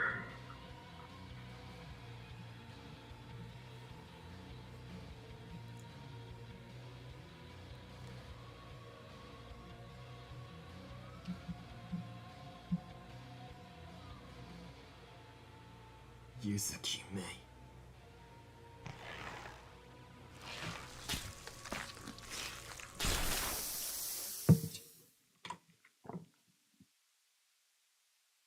月メイ。お前の妹の名前か。Yusuki Mei. That's your sister's name? そうだ。 Yes. お前の妹は客を取らされている俺のことを気にかけて一緒に逃げようと言ってくれた。 Your sister was worried about me having to do things with clients. So she asked me to run away with her. 諦めたらダメだって最後までそう言ってた。 She kept telling me to never give up. Right until the very end. 俺もその時思ったんだ。逃げようって。理由はわからない。 And at the time, I wanted to go with her. I don't know why. でもなぜかそう思って二人で逃げ出そうとして捕まって連れ戻されて。 But for some reason we tried to escape. But they caught us and brought us back. 俺はひどく痛めつけられた。彼女のことはそれから見なくなったんだ。 I was being black and blue. And she disappeared after that. ただ戻された部屋にはぬいぐるみが転がってて彼女が大切そうにずっと持ってた。 But when I was brought back to this room, I saw her toy lying on the floor. Her favorite toy that she carried everywhere. 変わったのはその後からだ。彼女を殺したのがあの女、母親なんだと思ったらよくわからない感情がこみ上げてきて。 Everything changed after that. The thought that my mother had killed her, that woman, it brought up feelings I didn't understand. それがどうしようもない怒りだってことに後から気づいた。あの女から離れようとそう思わせてくれたのは彼女だった。 Later, I realized those feelings were pure rage. And it was your sister that helped me realize that I needed to get away from my mother.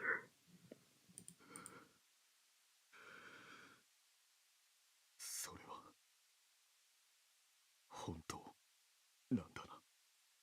You're telling the truth. あ、 Yeah.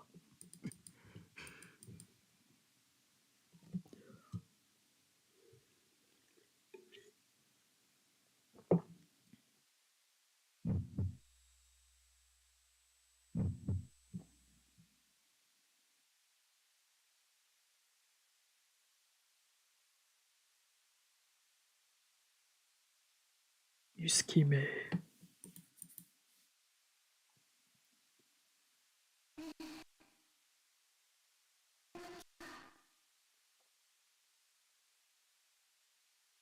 Hey, here.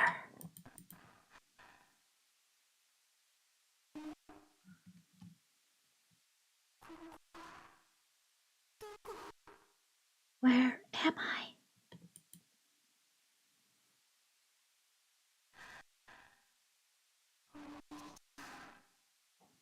Big brother.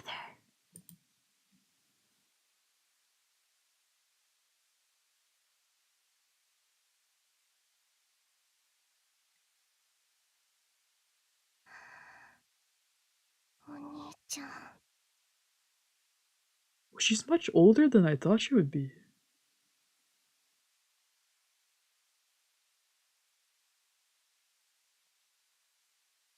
I thought she was like 6, but she looks like maybe 10. After I told him everything, Fujieda's expression was a blank canvas. His eyes were soulless and empty. His usual confidence was gone, and his smoke was fading weakly.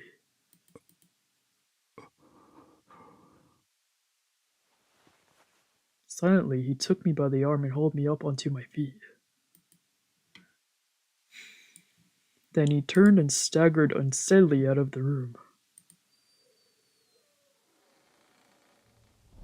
Door swung shut, and his cell phone light disappeared with him. Darkness, I realized something was glowing by my feet. It was my cell phone. I must have dropped it. Thankfully, the flashlight function was still on. I picked it up and started to shine it around, but changed my mind. I turned the beam of light toward the steel door and slowly started walking. Excuse me. I can only vaguely remember what happened after that. At some point, Fujieda disappeared, so I left Maya's mansion and went back to the clinic. I arrived as the sun was setting. Right as I walked in, however, I heard a commotion. The ransacked first floor was now neatly tidied up, though it wasn't exactly the way it was before. To me, it felt like it was all happening on another planet. I went up to my apartment, pulled off my coat, grabbed the bottle of booze off the floor, and sat down on the sofa.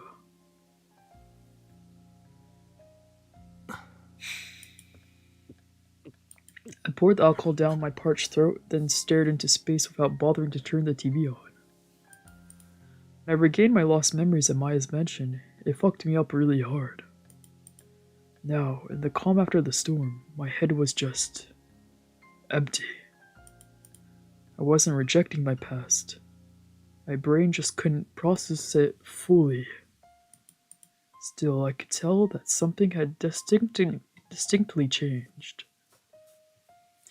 It does make a lot of sense that Taco was trying to protect him from remembering his past. It does make a lot of sense. Now I think about it, I don't think he's entirely in the wrong for doing that. Because Taco cared a lot, or cares a lot about Toa, right? I felt guilty. Until now. This was highly uncommon for me. Maybe I used to feel this way as a kid, but if so, I sure couldn't remember it.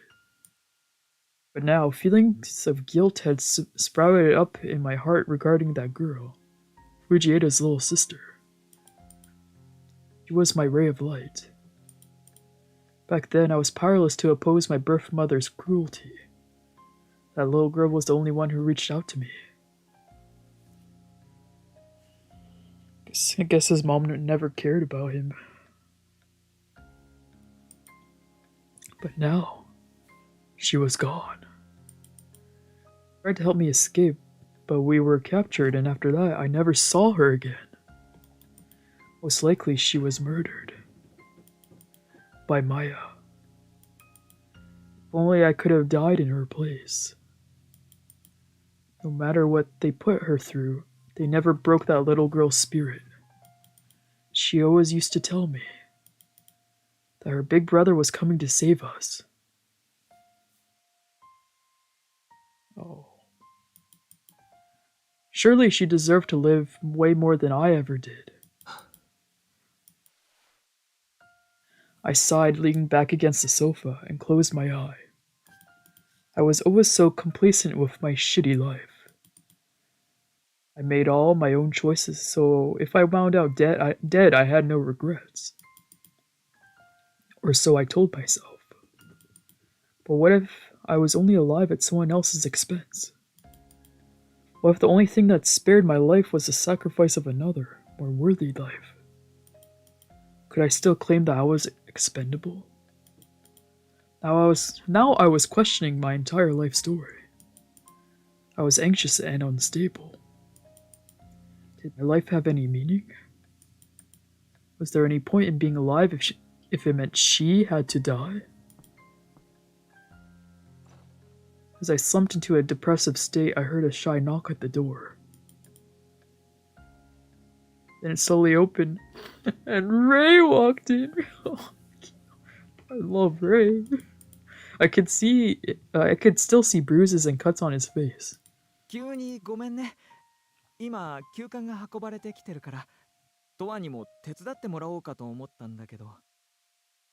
Sorry to bother you, but we're getting lots of emergency patients right now, so I was wondering if you could help us. Then something was going on with me because he paused to search for the right words. 何かあった? Is something wrong? 何も。 No. I answered in a low voice without looking at him. I didn't want to talk to anyone. でも、 But ほっといてくれ。 leave me alone. The words weakly left my lips. とは。頼むからほっといてくれ。 Please, just leave me be. My voice was too hoarse to be commanding. It faded uselessly. All I wanted was to be alone. I started to say something, but instead quietly left the room. After the door shut behind him, I staggered to my feet and headed to the bathroom. There I stood in front of the sink and stared at myself in mirror fragments.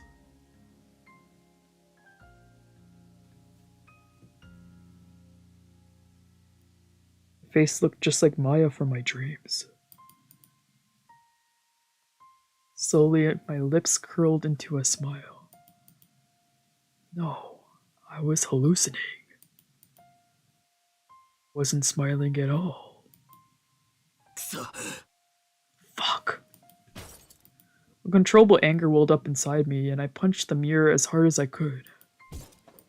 The remaining mirror fragments splintered outward, then I slammed my face into it again and onto the floor. It's okay now. It's okay. Her voice echoed in my ears. Shut up! I screamed and staggered to my feet. Then, without bothering to wash my face or even grab my coat, I left the apartment.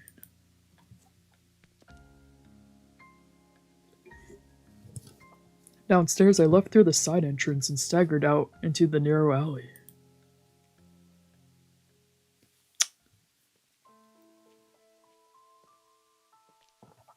Outside, the sun had set and it was getting dark. I traveled silently down the alley. No one else was around to see my bloody face. Then the park came into view up ahead. Beneath the navy sky tinged faintly with orange, the street lamps flickered to life. I walked into the park and headed straight for the concrete tunnel. Then I crawled inside, leaned against the curved wall, and let out a small sigh. My brain still felt fuzzy. Half-dried blood dripped down from my forehead, emitting a strong coppery smell. A spontaneous shiver ran down my spine. Not only had I left without a coat, but I'd lost more blood than I initially realized. My next thought was to light a cigarette to stay warm, but I hadn't brought those either. I pressed the back of my head against the concrete and closed my eye. It's okay. Maya's voice revived in my ears. I had remembered everything. Everything she used to do, what she used to be like. All this time, I was told she was a wonderful woman with a quiet personality. And in a sense, that was true. But those things only applied to her outward persona. On the inside, however, that woman was cunning and cruel. She could order someone's murder with a soft smile on her face. That was how she treated me, too. She treated me like an object without batting a lash. I was never able to oppose her. If I tried to resist, I would be severely punished. Maya was the kind of woman who wouldn't be satisfied unless she got her way. She would use any means to achieve her ends. She would be wearing a stunning smile to deceive everyone around her, then lead her prey into a trap to get rid of them. If I had to guess, she was probably a sociopath. That was how she managed to play the part of the perfect woman. She could tell exactly what you wanted at any given moment, and she would offer it to you. To her, everything in the world was a toy and at her disposal. Her own son was little more than a doll, a mannequin to be addressed and posed at a whim. How did she feel watching her clients torment her biological child at Euphoria? In a way, maybe TOWA, I guess, was a tool to stay connected to that really powerful gang boss. It felt like my whole life had gone according to her plans, and it made me sick. Why did I have to choose the same name as her business? All because of these disgusting blood ties. Made me want to puke.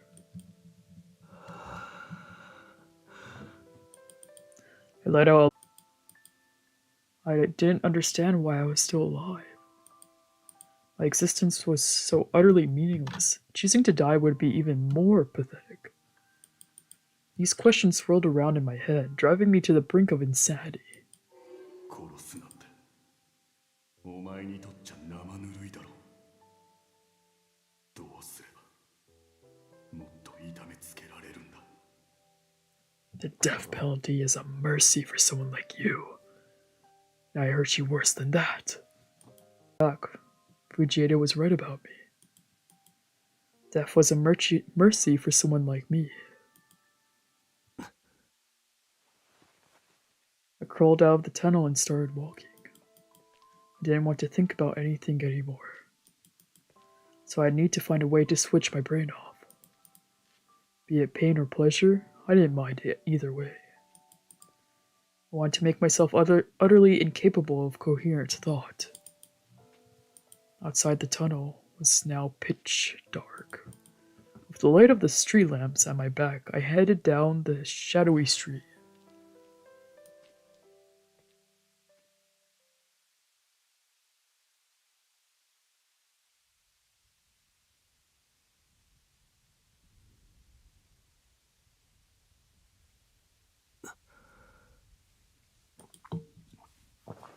The ground was painfully cold against my cheek. I took a few shallow breaths, blinking slowly. I didn't want to think about anything. I was lying in a dark alley like a piece of trash, just as planned. I wanted someone to beat me to a pulp, so I picked a fight with a group of nasty-looking thugs. The men were gathered at the dead end of the alley, getting high on drugs. Illegal drugs, judging from their bloodshot eyes and restless fidgeting. That's why I chose them. At first they scrutinized me suspiciously, but when I told them they could do whatever they wanted to me, they readily agreed. From their perspective, they didn't care that I was a guy, as long as I could make them feel good.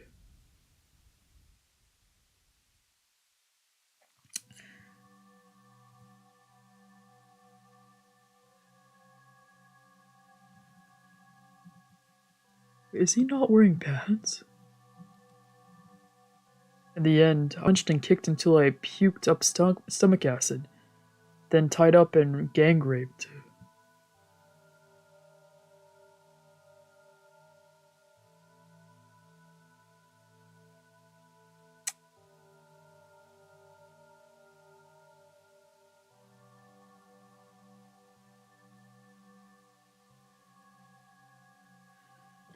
When the force ripped my asshole, they cheered and tried to tear it wider. It lasted for what felt like hours. After they got bored, they left me on the ground in the alley, pants all filled and covered with semen and blood. My body was in agony. If someone were to see me, they would probably think I was dead. But I didn't mind. If anything, I felt like they didn't go far enough. I wanted more.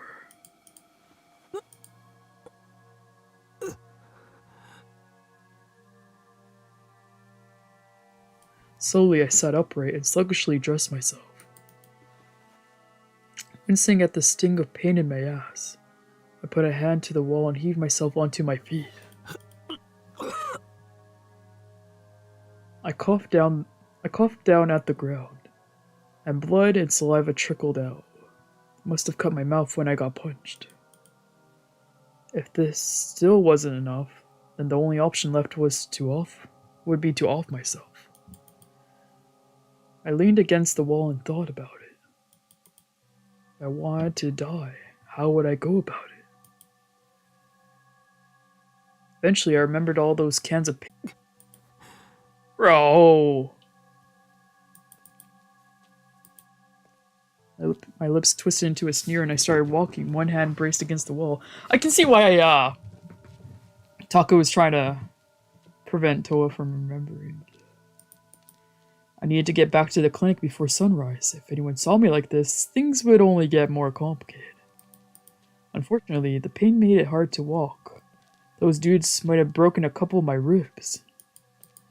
Nevertheless, I continued one step at a time. Really, paint thinner? I wouldn't expect Towa to pick that. Hoping death would bring me comfort at last.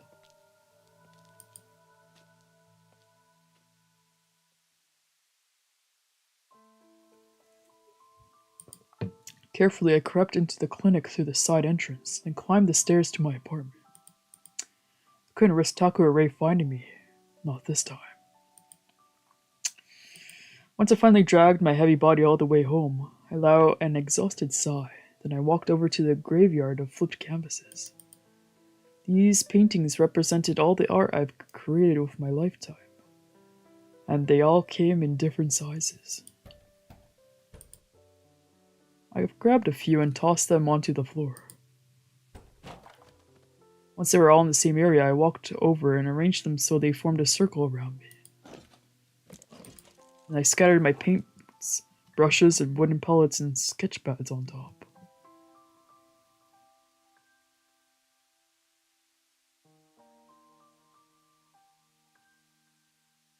I guess that's a way to go. Once everything was in place, I stepped out of the makeshift canvas circle. Then I grabbed my coat off the floor and retrieved my phone, cigarettes, and lighter. I lit a cigarette, took a long drag, and checked the phone screen. I'd received a call from Fujieda a few hours ago.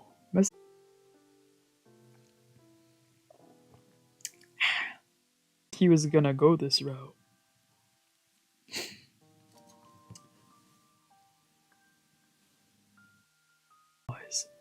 And my heart was as peaceful as a moonless night. No fear, no impatience, nothing. Just a faint hope of freedom, a glimpse of the light at the end of the tunnel. Looking around, it felt like I was a sacrificial offering on some kind of summoning circle, and it made me laugh. I should have done this sooner. All this time, I didn't feel the need to die, so I simply let myself exist. I figured death would come for me eventually. Because I never found who I was truly meant to be. I wasn't even human, just my mother's plaything. Every breath that filled my lungs was taken in a trade for a more worthy life. Now that I had learned the truth, I'd finally reached enlightenment. I couldn't simply wait around for death. Death was my moral imperative.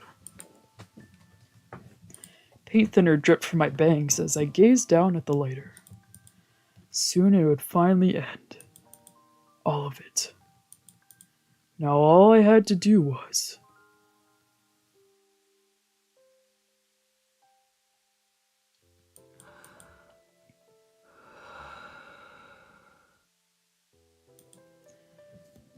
I took a deep breath and started to flick the lighter. But just then... Out of nowhere the door flew open. Thank God. Holding the lighter, I slowly turned to look. This... Oh...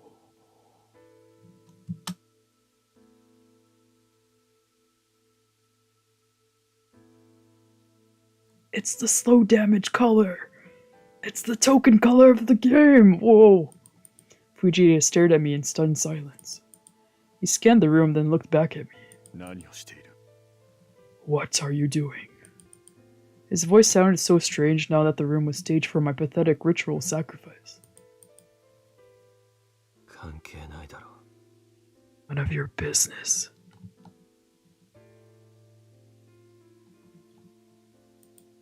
My voice cracked and I turned away.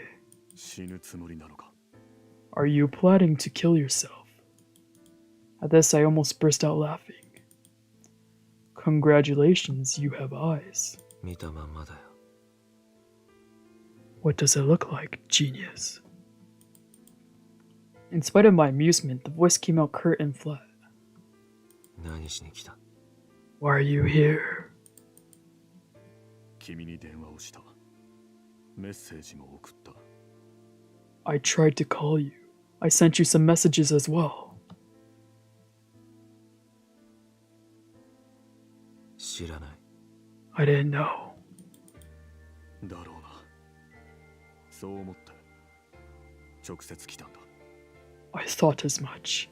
Hence, I decided to come visit in person. 君は Are you? He paused to choose his words carefully. 自分で描いた絵とともに心中するつもりなのか。過去を思い出したのが原因か。 Are you planning to die alongside all the art you created? You say because you regained your memories. He wasn't his usual self. I could feel tension in the way he enunciated every word. ユーフォリアの絵は人の欲望が最高潮に達した瞬間を描いてる。 As euphoria, I capture the moment my model's desire reaches its peak. けどそれはあの女がマヤがやっていたことと同じだった。 But as it turns out, it's the exact same shit Maya was doing. あの女はユーフォリアという名前の店で客が心に秘めた欲望を解放する手助けをしていた。 That woman ran a business called Euphoria, where she helped clients vent their hidden desires. それどころかお前の妹まで。 And she even, I mean, your sister.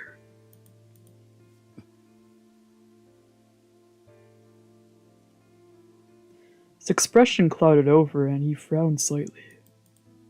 俺はあの女の息子で道具だった。あの女は目的のためなら平気で人を傷つけて殺すことができる。 I was her son, her property.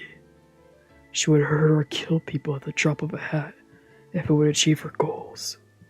そんな女に育てられて生きる術を教え込まれた。それがまともな教育だったと思うか？ That's the kind of person who raised me and taught me how to survive. So what kind of education do you think I got from her? あの女から教わったのは人を思い通りに動かす方法ばかりだ。絵本を読んでもらう代わりにそういう話を聞かされて育った。 She only ever taught me how to manipulate people. While their moms read picture books, she read me psychology books. 俺には骨の髄まであの女の考えが染み込んでる。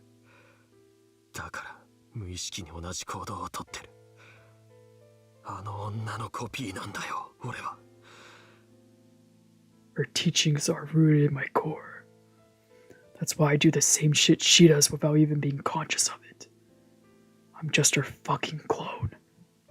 でも思い通りにはさせない。俺が死ねば全て終わる。何もかも。 But I won't let her win. If I die, it's all over. For good. Fujieda listened quietly as I spat the words out. 死んで過去が変わるのか。 Will your death change the past? There was no accusation in his tone.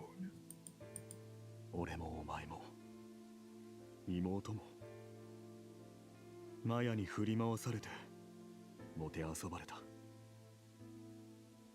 その事実がお前が死ぬことで変わるとでも言うのか。 You and I, and my sister, were all victims of Maya. You really think your death will change that? お前に何がわかる？ Yeah, well, what do you know? 苦しいのはお前だけじゃない。 You're not the only one who's suffering. That's what. 死ねば全てが終わる。逃げているだけだろう。 If you die, it's all over? You're just looking for an easy way out.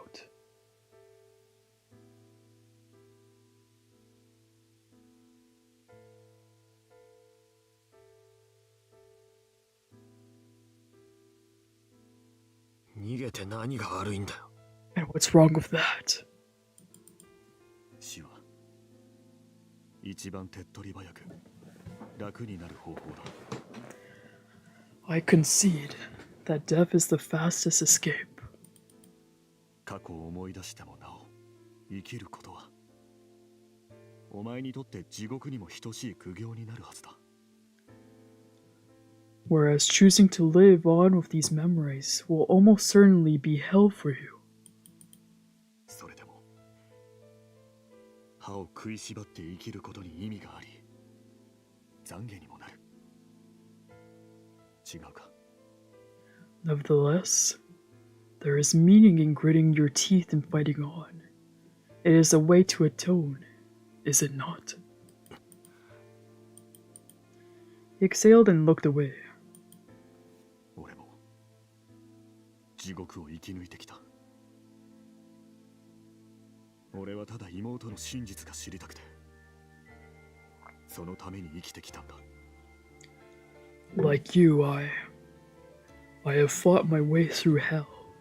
My only purpose in life has been to learn the truth about my sister. His voice shifted to flat exhaustion. His swaying smoke fell still. Just then I realized he's been fighting all this time. Fujieda had clawed his way up from the jaws of certain death, an endless struggle that had lasted years, whereas mine could only be counted in hours. 真実を知って今 What will you do now that you found your answer? If he'd lost his purpose in life, then he surely could see the appeal of death, right? 犯人を殺してやりたいと思った。だがマヤはすでに死んでいる。 At first, I wanted to kill the culprit, but Maya died a long time ago. 俺は長年抱いてきた憎悪をどう消化すればいいのかわからなかった。心が空っぽになったような気がした。 So I didn't know what to do with all the hatred I'd built up over the years. My heart felt empty. だから妹のことを考えた。こういう時妹ならメイならどういうのかどうするのか。 Then I thought about my sister. If I was May, what would I say? What would I do? He paused to exhale sorrowfully. メイが死んだという真実を知って初めてそう考えることができるようになったんだ。 Only after I learned that she was dead did I finally start to think about it that way. メイの気持ちを考えることができた。 I finally found the strength to think about how she must have felt. それまではただ犯人を追い詰めることだけを考えていた。とにかく犯人を見つけて殺してやろうと。 Before that, all I cared about was hunting down the culprit, finding the culprit, killing the culprit. メイは生きていると信じてそう思い込もうとしていた。だが本当はうすうす分かっていた。 I believed that May was alive, or tried to, anyway. But deep down, I always knew. メイはきっともうこの世にはいないのだろうと。それでもその事実を受け入れてしまったら動けなくなると思った。I knew May had left this world behind. I was just afraid that if I accepted it as fact, I'd shut down. Slowly, he clenched his hands into fists. メイが死んでいたとはっきり分かった時、もう俺の中には怒りも憎悪もなかった。By the time it all became clear that she was actually dead, all the anger and hate had left me. あまりにも時間が長くかかりすぎて、とっくの昔に燃え尽きてしまっていた。だから、 Too much time had passed, and the fire had long since burnt out, so... 心が空になってようやくメイと向き合った。メイはきっと俺が犯人を殺すことも俺自身が死ぬことも望まない。そういうこと。 With an empty heart, I was finally able to come to terms with May. And the May I knew wouldn't want me to kill the culprit, or myself either. メイならきっと生きてほしいと。 The May I 願 knew, うだろうと。 the May I knew would pray for me to live on.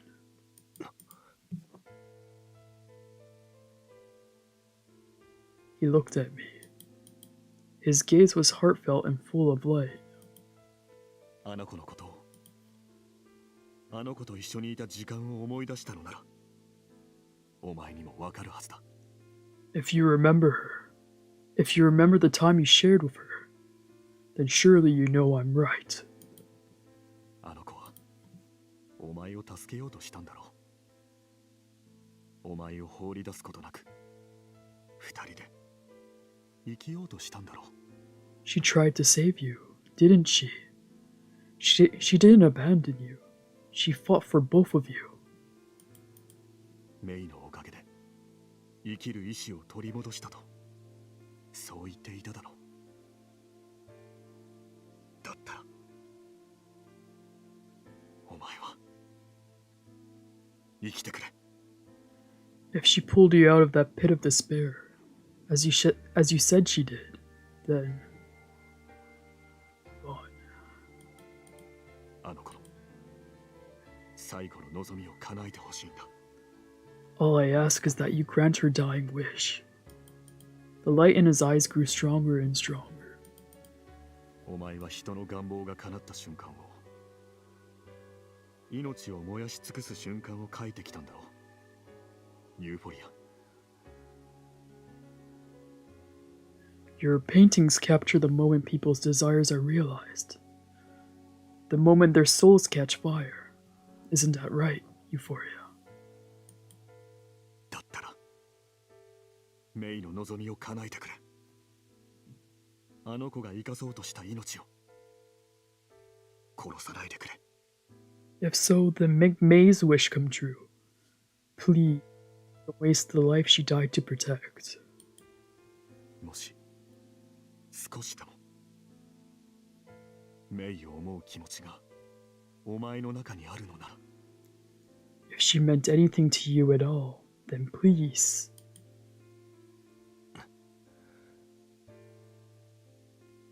I stared at the floor. Quietly, I lowered the lighter. How was I supposed to argue with that? 俺は妹の真実を知ることができてよかったと思っている。 I'm glad I was able to learn the truth about my sister. 妹の真実を知らずにいた時よりもいくらか楽になった。 And I feel a lot better now that I know for sure. お前もマヤの被害者だった。ただマヤの子として生まれてしまっただけで。 And you're a victim just like she was. It just so happens that the culprit gave birth to you. だから本当に憎むべき相手はお前じゃない。 So you're not the one at fault for this. その話をするために来てみたらこれだ。 Funny to think this is the conversation I wanted to have with you over the phone. And now look at us. He chuckled and gazed at me. For some reason, I felt the urge to get away from him. And I'd never felt like that about anyone before. It scared me to think he could see right through me. As our eyes met, he took a step forward. 俺はこれまでのお前の生き方が嫌いだった。最低だと思っていた。だが All this time, I've despised your way of life. I judged you harshly, and yet... 本当はお前の気持ちがわかるんだ。わかってしまう。お前はマヤに振り回されてこうなった。 Truth be told, I always understood it. I could relate. This is the person Maya turned you into.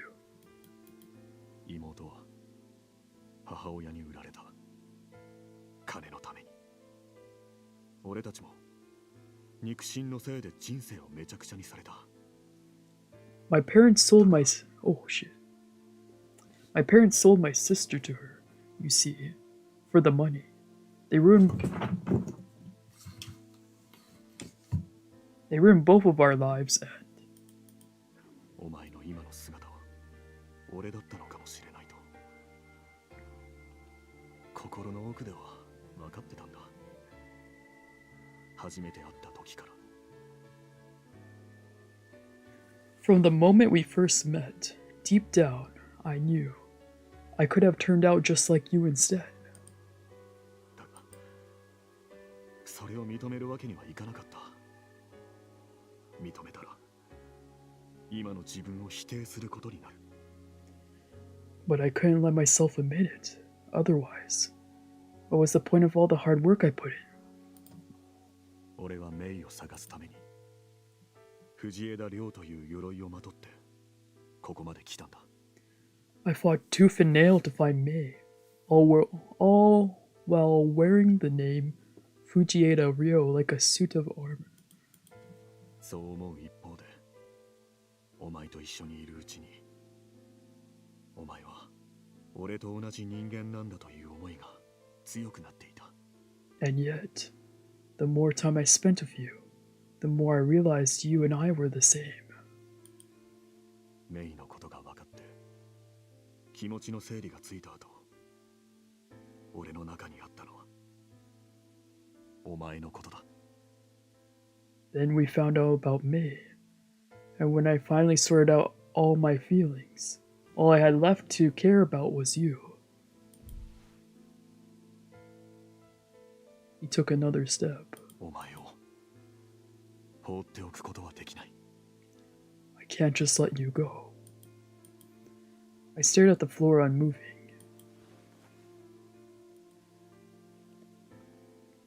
He moved in front of me and gently clasped the hand that still loosely held the lighter. What?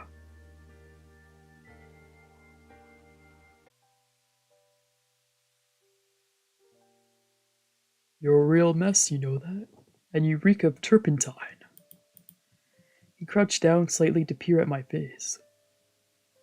Wait, is he that tall?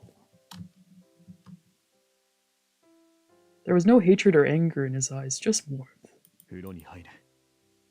万が一引火したら村瀬先生に迷惑だろ。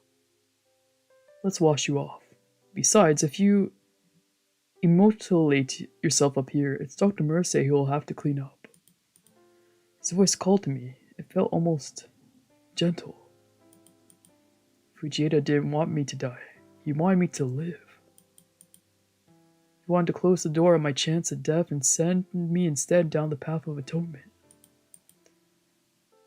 I could hate him for that.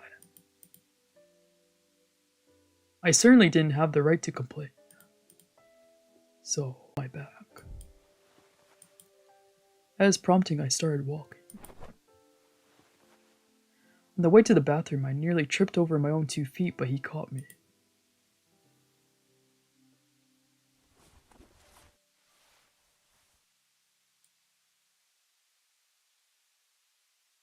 It's better not be anything nasty, man. Please.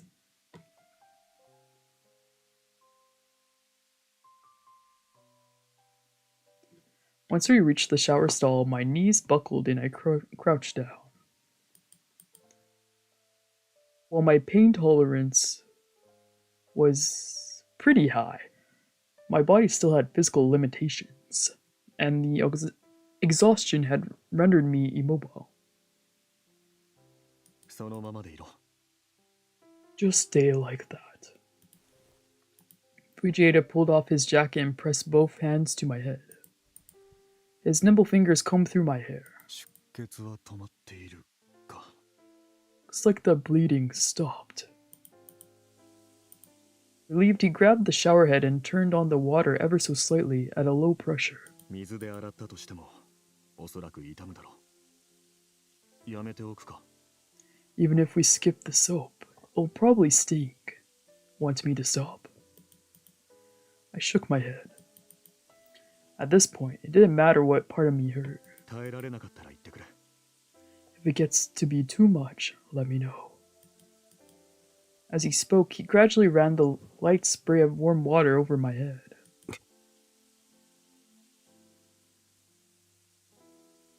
The stream wasn't strong at all, but my wounds ached regardless. Then he started gently raking his fingers through my hair. しみるか。 Does it hurt? The motions pulled against my sore skin, but nevertheless I shook my head. For some reason, I didn't want him to stop. Whoa. When I looked down at my feet, I could see blood and paint thinner swirling down the drain with water. Putting paint thinner down the drain is really bad. After he took his time rinsing my hair, he paused. 服を脱げ。脱げるか。 Now take off your clothes. Do you need help? Aw, shit, he's gonna see.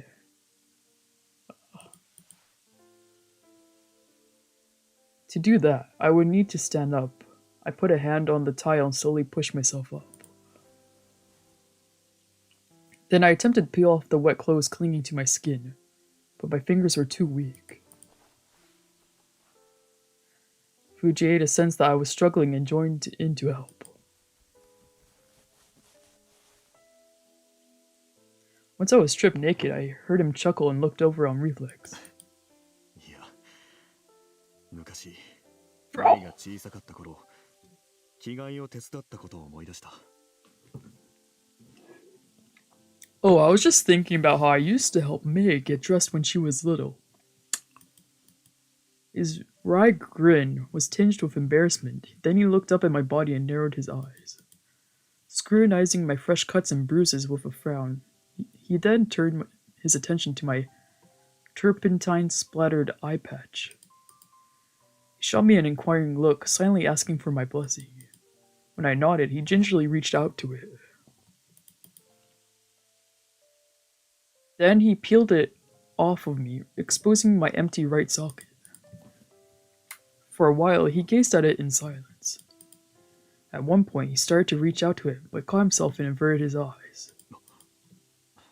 体くらいは自分で洗えるだろう。 I'm sure you can wash your own body without my help. His attitude turned standoffish. He stopped the water and set the shower head back on its hook. I leaned against the wall, unmoving. I didn't have the energy for any of that. Then I felt something unpleasant trickle from my ass and stiffened up slightly. The seaman from the gang rape had decided to make a late appearance. Fujieda noticed my behavior and looked at me with a confused frown. どうした？ What's wrong? Wordlessly, I looked down at my lower body. He followed my gaze and his frown deepened. For a while, he just stared at the milky fluid dripping down my inner thigh. Then out of nowhere, he grabbed my arm. He turned me around, pressed me against the wall, and spread my cheeks with one hand. In a very different context, this would have been very different. 本当にお前はどうしようもない。You, my friend, are utterly incorrigible. What that means. Muttering, he slid a finger into my asshole. It wriggled around in there, scraping out the last traces of lust. これも自殺の一環だったんだろうが、もう二度とするな。 I imagine this was merely part of your self-destructive episode, but don't do it again.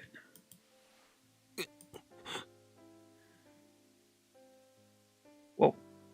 Bro! Bro! Are you kidding me? The stimulation of my inner walls provoked pain and other feelings that sent a shiver down my spine. Bro, it's too early. It's too early. I knew it wasn't his intention, but I couldn't fight the arousal. I clung to the wall and endured it until he pulled out.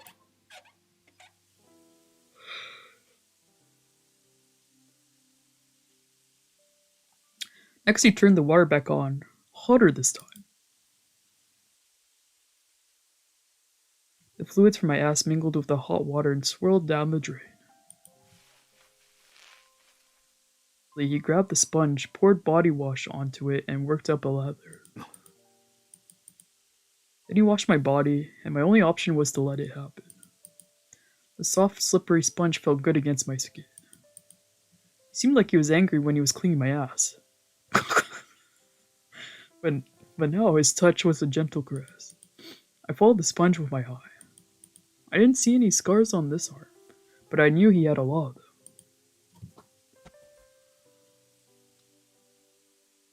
I slowly turned my body to face him. What? Then I grabbed the arm he used to wash me and pulled him toward me. What? What is it? What? He stumbled forward, pressing his free hand to the wall to brace himself. Holy mother of Yowie. Are you... Bro! Come on, no, guys. Well, I guess it is that sort of game. It is that sort of game.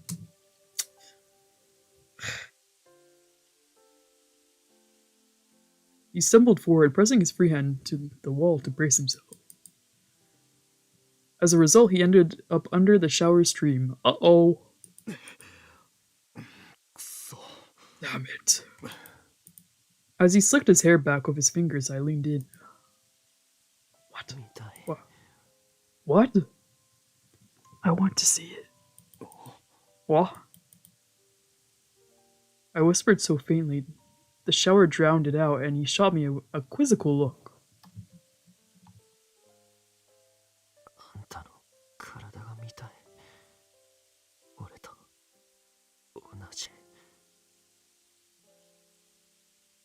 Guess it's comforting? I want to see your body, a body that looks like mine. I figured he would get uncomfortable and say no. Yeah. Despite that, I found myself compelled to ask. You never know, you know. I wanted to see it again. A body like mine, covered in scars. He narrowed his eyes slightly, then without another word he started to strip. What? What? In my BL game? Before long, he was just as naked as I was. What? I don't know, man. It just looks kind of sus. I'm just gonna wait for it to pan all the way up. It just looks a little suspicious. Just a little bit suspicious.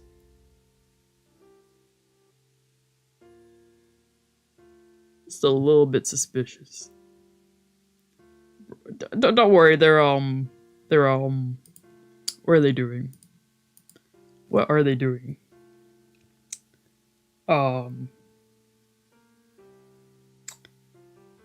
I can't think of an excuse, really. Oh, they're just, you know, they went for some basketball and they're just using the communal shower. Yeah.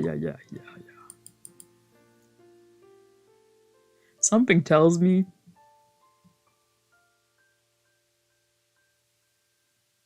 something's gonna happen. So I'm just gonna end it for here today and then skip over it. Yeah. Can't tell, but I'm doing a very like awkward face. Like, I wasn't expecting it. I wasn't expecting this. So I'm probably just, I didn't think I would end so early. So I'm just gonna end and then maybe stream again in the morning. Yeah. What the fuck? Who the fuck does that?